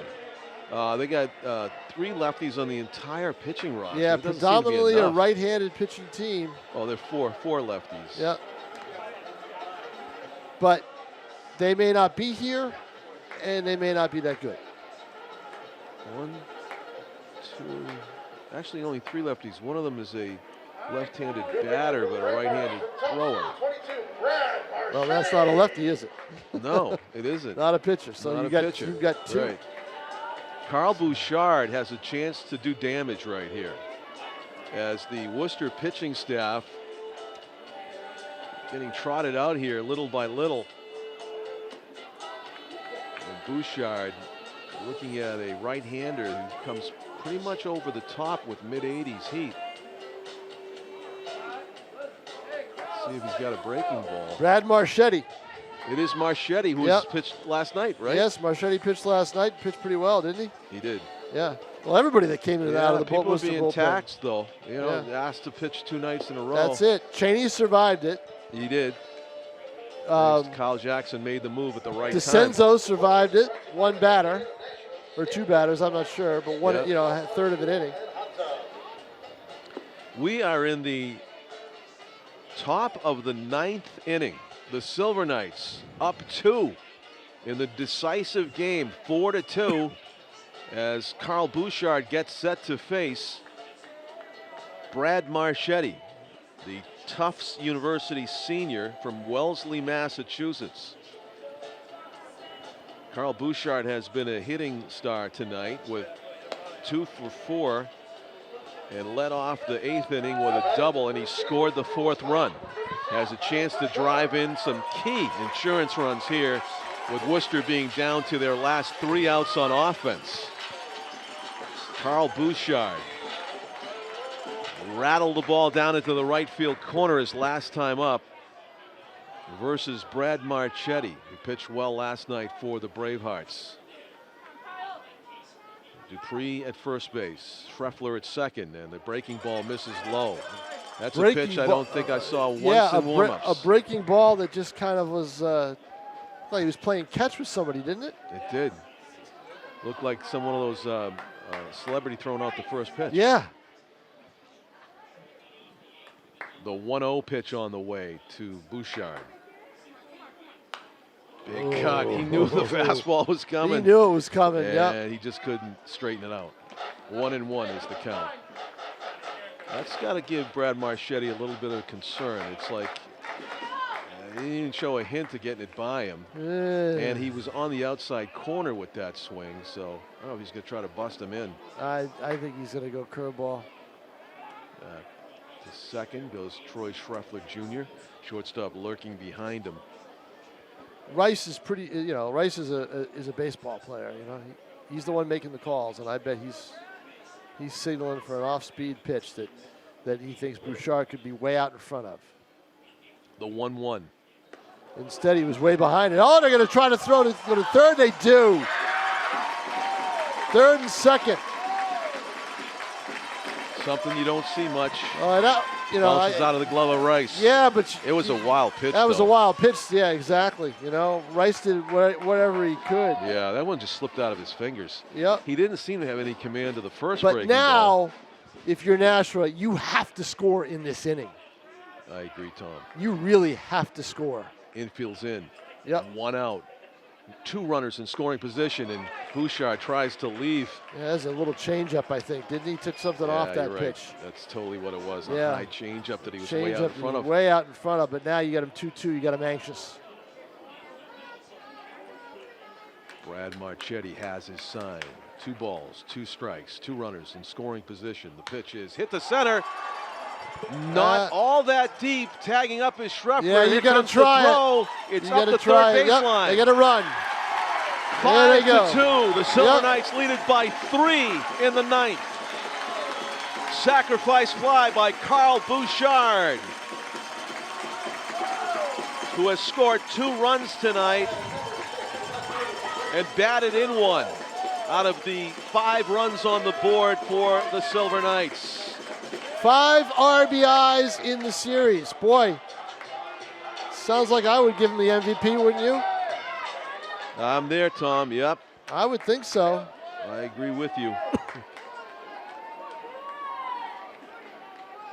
You said it. He needed they more win. runs than 3 to win, and Carl Bouchard factoring in those. And now you've got a runner at second. You got to get him in too.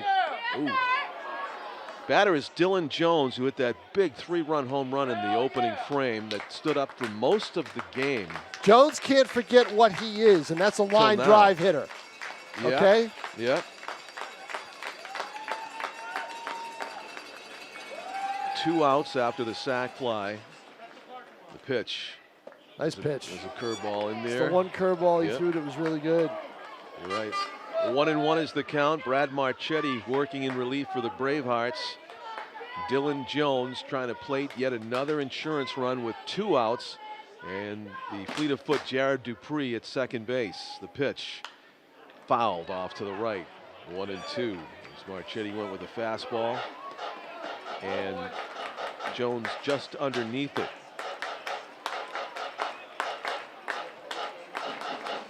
Ben Rounds, who's 2 for 4, is on deck.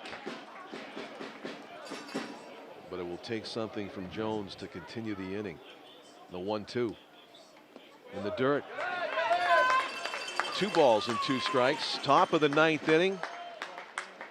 On deck, Ben Rounds, who has an RBI in this game. All right, Dylan, let's go now. Bring him in.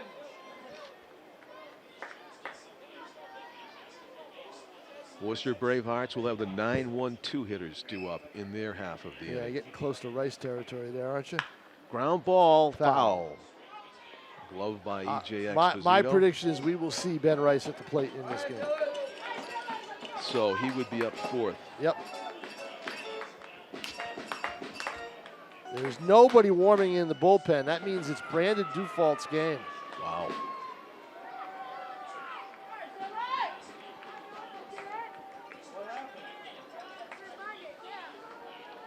Two balls, 2 strikes, 2 outs to Dylan Jones.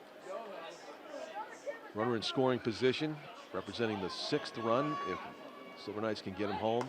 Swung on and missed, strike 3. Fastball.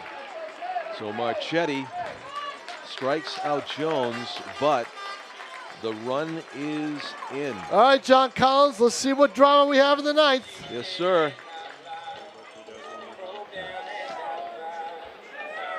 Community TV stations like Nashua ETV have become more important during the pandemic as we provide trusted local content and emergency messaging to our communities. That has also left some smaller stations with a need for quality content to supplement their programming day. As a participating station in the National Teleview Content Sharing System, we've made our Silver Knights replays available to any interested PEG Access Center. We would like to thank the following community TV stations for airing at least one, and in many cases, all of our 2020 Nashua ETV lineup of Silver Knights baseball. Avon Public Access in Avon, Mass. Bedford, New Hampshire Community TV. Boxford, Massachusetts Cable Access TV. Bennington, Vermont CATV. White River Junction CAT TV. Concord, New Hampshire TV. East Bridgewater, Massachusetts. East Longmeadow Community Access. Goffstown TV. Hudson Community Cable. Lake Cam, Lakeville, Massachusetts. Litchfield, New Hampshire Community TV. Lower Cape in Eastham, Massachusetts Community Access TV. Lynn, Massachusetts Community TV have also aired Silver Knights games this season. NEC TV in Newport, Vermont. Norwest St. Albans, Vermont TV. Oradell, New Jersey Public TV. Pemmy Baker TV in Plymouth, New Hampshire has aired Silver Knights games. Provincetown, Massachusetts Community TV. Tahoe Truckee Media in Truckee, California. Leading off the inning. University of North Texas TV, Wakefield, Massachusetts, and West Bridgewater, Mass. Community Access TV. Thank you for joining us for exciting Nashua Silver Knights baseball this season. The question is, are there only 3 outs left in the season, or will there be more? It will take a 3-run comeback from the Worcester Bravehearts with their last 3 outs. Brandon Dufault draws closer duty for the 2020 season as he faces the 9-hitter in the order for the Worcester Bravehearts. Bending back out of the way of it, Chad Shade at 6'3", 200. That was a tough limbo dance that he just did, but 2-0 is the count as Dufault seeks not to walk anybody with a 3-run lead here in the 9th. That's a strike. 92 miles per hour on the outside corner from Brandon Dufault to his catcher, Jack Arend.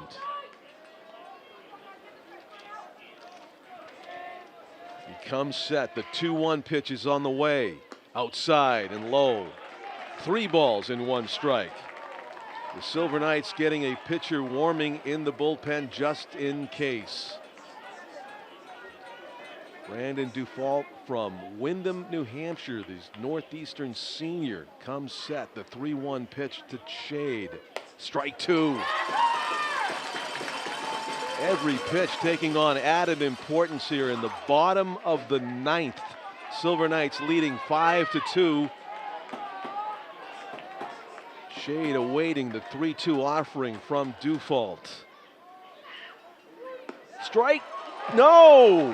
Where did that miss, ladies and gentlemen?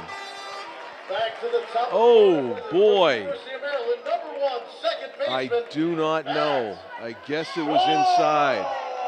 I was going to ring him up. I am sorry. I jumped the umpire there with that pitch. Apparently missing the plate. I didn't see any beef from the battery, the pitcher and catcher, so I apologize. I thought it was a strike. It is instead ball 4, and the leadoff batter is aboard.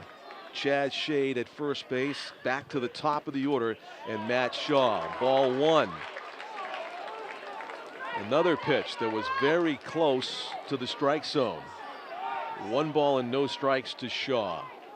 He is 1 for 4 with a leadoff homer in this game.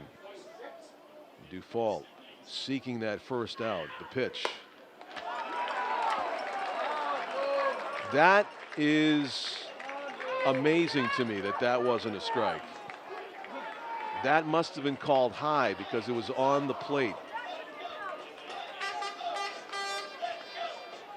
And Kyle Jackson wants to talk to his pitcher, who's got to be rattled by not throwing strikes here, even though it looked to me like he froze the batter earlier with a pitch that was way too close to take on 3-2. Maybe he couldn't hit it, so he just let it go. And then a couple of pitches here to Matt Shaw that must have missed by an inch.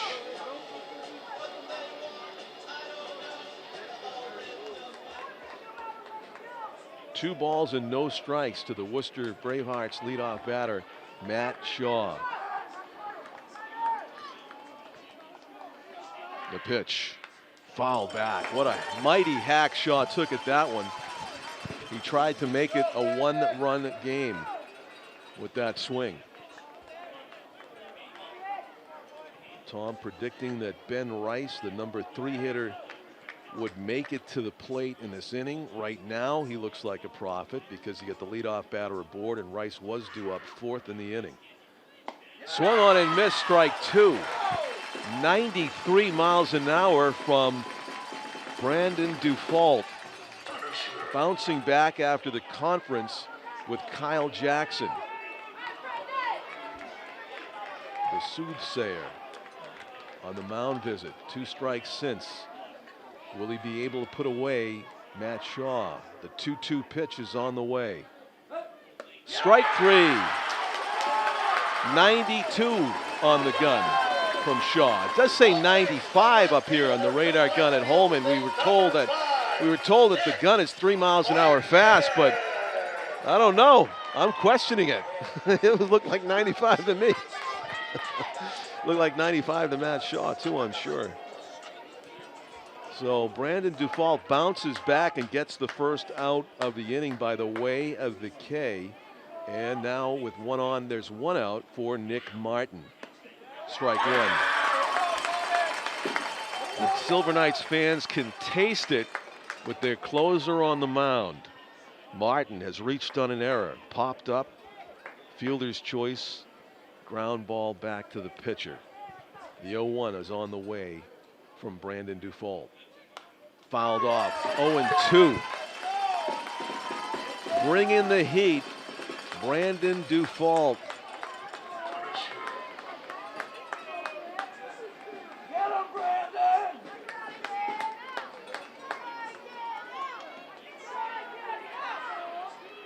The 0-2 pitch on the way to the Bravehearts left fielder.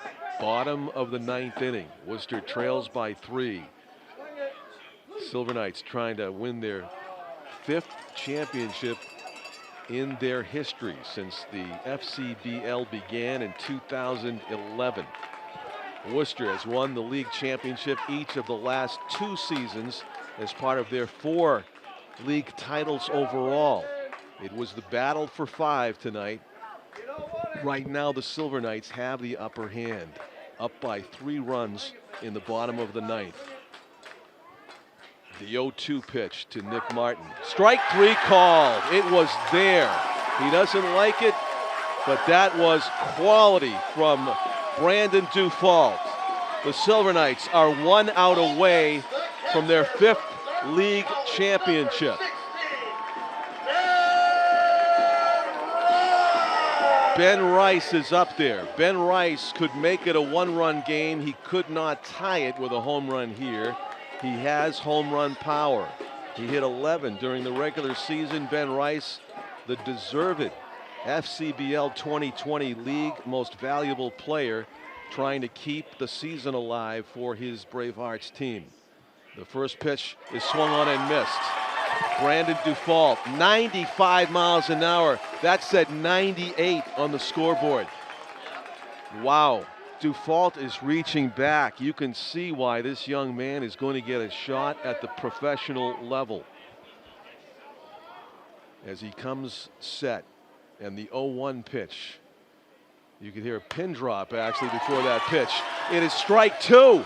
The Silver Knights are 1 strike away from their 5th league title. Brandon Dufault closing it out on the mound, facing the league MVP with a 3-run lead and a runner at first and 2 outs. It's an 0-2 pitch. Will he even bother to waste it? Perhaps not. Rising to the occasion, Brandon Dufault comes set. The 0-2 pitch, he missed outside. 1 ball and 2 strikes. Silver Knights fans all on their feet here. This is not an easy batter to get. Dufault has struck out 2 after walking the lead man. Got the visit from Kyle Jackson, and it was magic talk because he has thrown nothing but strikes since. The 1-2 pitch on the way.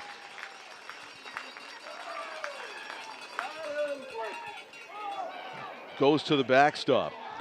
Was inside apparently. Well, probably goes a pass ball. Down to second base goes Chad Shade.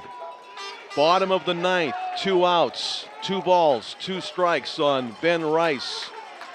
It is a 3-run lead for the Nashua Silver Knights, 5-2 on a Saturday night, August 22 of 2020. The Silver Knights trying to win a championship in this unforgettable pandemic summer of 2020. Brandon Dufault throws. It is a line drive to right. It is sinking fast. It is in there for a hit. A broken bat RBI single as the ball sails over the head of the catcher, and Rice will go to second. It is a 5-3 game. Ben Rice gets it done. His bat dies a hero as he broke it, inflating the run. Apparently they're going to put Rice at third base because it was out of play. 2-base overthrow. So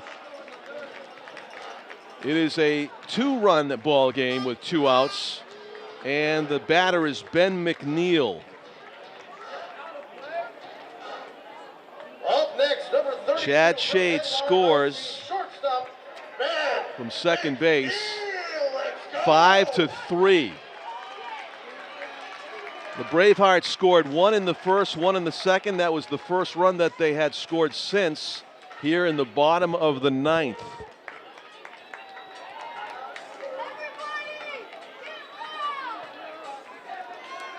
Brandon Dufault trying to close it out.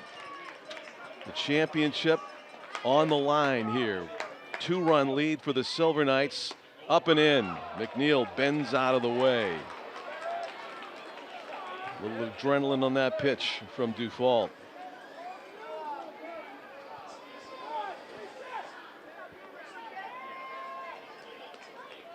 Silver Knights 1 out away from clinching the league title. Ben McNeil stands in the way for the Bravehearts. The pitch up high, ball 2, 2-0. Brandon Dufault walked the leadoff batter, got a couple of strikeouts. He got 2 strikes on Ben Rice, but the league MVP showed why as he singled to left to keep the inning alive. He's at third base after the overthrow. The pitch, swung on and missed, strike 1. That is some superior heat from Dufault at 93 miles per hour upstairs.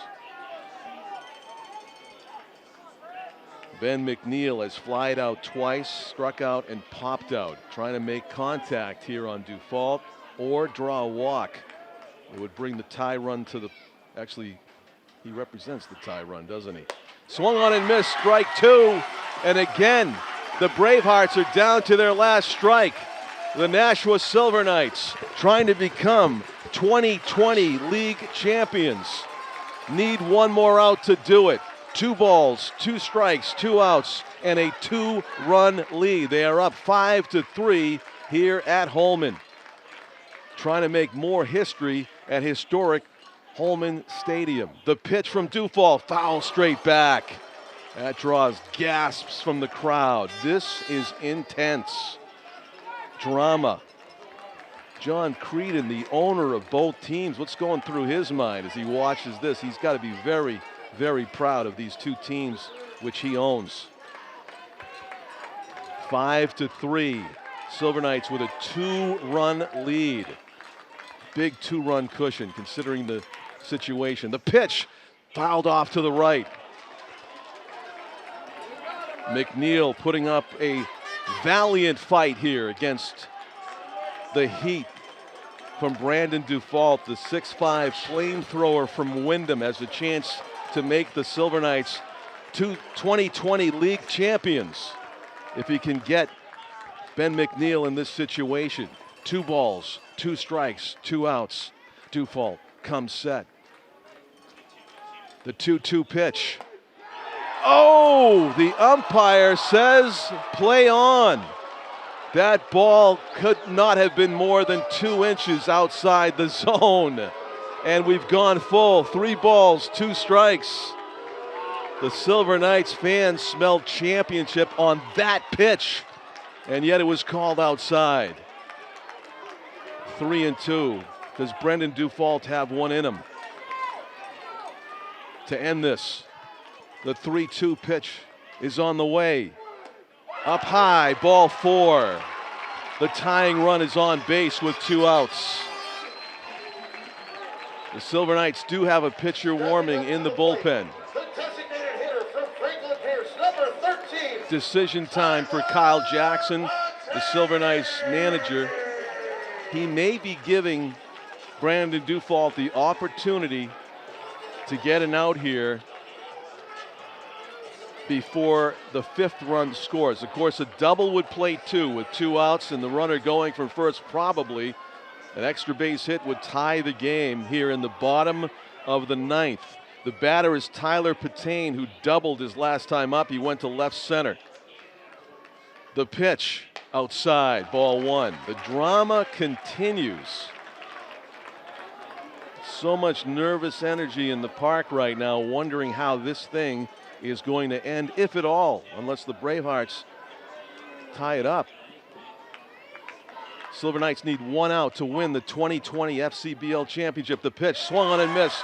Strike 1. 1 ball, 1 strike. 93 miles per from Brandon Dufault to Tyler Patane, the DH for Worcester. A pressurized spot here, trying to keep the season alive for the Bravehearts. The 1-1 pitch on the way from Brandon Dufault. Swung on and missed, strike 2. He is ahead in the count, 1-2.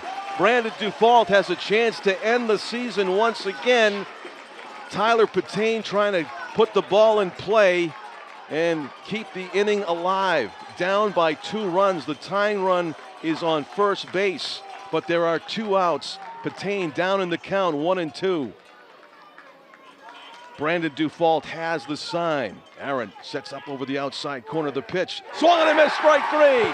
The Nashua Silver Knights are 2020 FCBL champions, the 5th title in team history. And Brandon Dufault is mobbed.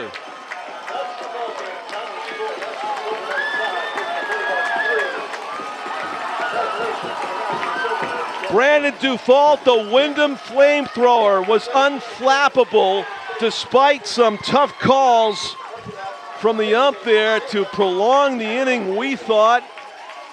Kept throwing, kept pumping him in there, and he finally got a Worcester batter to swing and miss and end the season on a winning note. The Silver Knights take it. Best of 3, 2-1. This unforgettable season comes to a close in unforgettable fashion. Your series MVP is probably that big guy in the front of the mound, number 36 right there, who's hugging it out with Jack Aaron.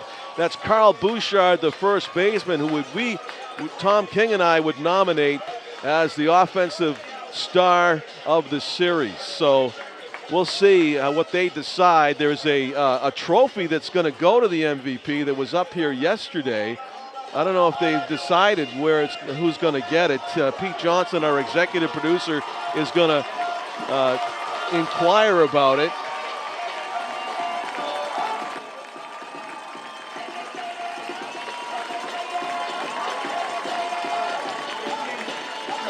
Bouchard is the MVP. Okay, that's what I thought. Carl Bouchard, your MVP. We called it there, and he deserves it. And there's the hardware you can see flashing down there. John Creedon, the owner of the Worcester Bravehearts and the owner of the Nashua Silver Knights, saw his 2 teams go at it in historic fashion here tonight. Kyle Jackson, the FCBL Manager of the Year, with a masterpiece of managing his bullpen after getting a 3-2 lead early. They finally surrendered that third run, but they got the insurance needed to secure the victory and the 2020 FCBL championship. Congratulations to Kyle Jackson and his team for winning their 5th overall league title. They have a microphone down on the field.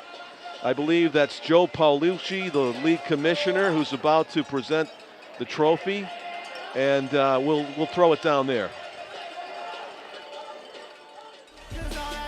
All right. First of all, I'd like to thank all of the fans for coming out tonight for both Worcester and Nashua.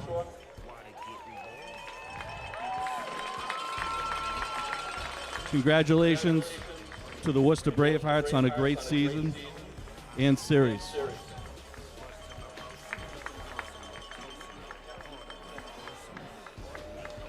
So I'd like to ask Kyle Jackson, Cam Cook, Katie Aren,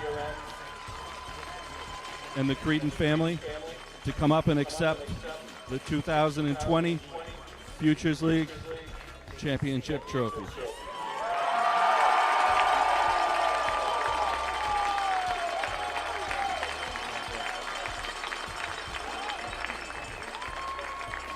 And I'd also like to announce the 2020 Futures League Championship Series MVP, Kyle Bouchard.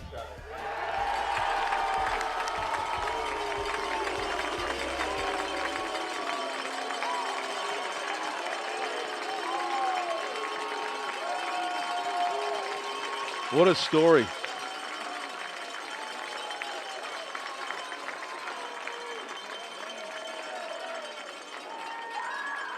Once again, congratulations to all the Nashua fans and the entire organization on a great season. Thank you, and we'll see you next year.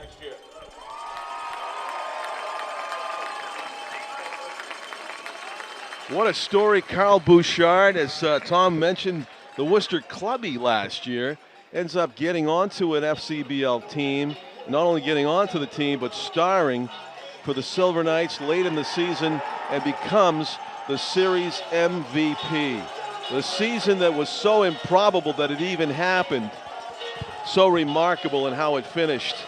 The Silver Knights, let's face it, they were glad to stay here in Nashua because of the pandemic. They decided to do it in one venue where you could have a ticketed fan experience. Couldn't do it in Worcester, so they did it here. And the Silver Knights definitely fed off the enthusiasm of the fans. The Worcester Bravehearts were well represented tonight, but the Silver Knights just found a way to get it done, and they did it 2 nights in a row by big first innings. They had a 5-run first inning and a 3-run homer last night by Lucas Stallman that held up for the rest of the game, and tonight they had a 3-run homer by Dylan Jones that held up basically for the rest of the game as well until they gave up that 3rd run there late in the 9th. But Brandon Dufault steals the deal at the end. Maybe the pitching MVP when you talk about how it finished there. That was not easy to get those last 3 outs, and he had superior gas. We expect Brandon Dufault to go on to great things, perhaps at the professional level. If he fills out a little bit, he could be throwing 100, who knows. But it was a treat to watch these guys play. The Futures Collegiate Baseball League just keeps getting better and better, and we are very pleased to have been able to bring it to you this 2020 season. That happened later, but it did happen, and the credit to all the FCBL teams, and especially for us, we want to thank the Silver Knights staff for accommodating us and allowing us to bring this to our Nashua ETV audience. For my executive producer, Pete Johnson, cameraman Jim McLean, and my partner, Tom King, I'm John Collins, thanking you for watching. The final score for the final time, the Nashua Silver Knights 5, the Worcester Bravehearts 3. The Nashua Silver Knights are your 2020 FCBL champions. Good night from Holman Stadium, everybody.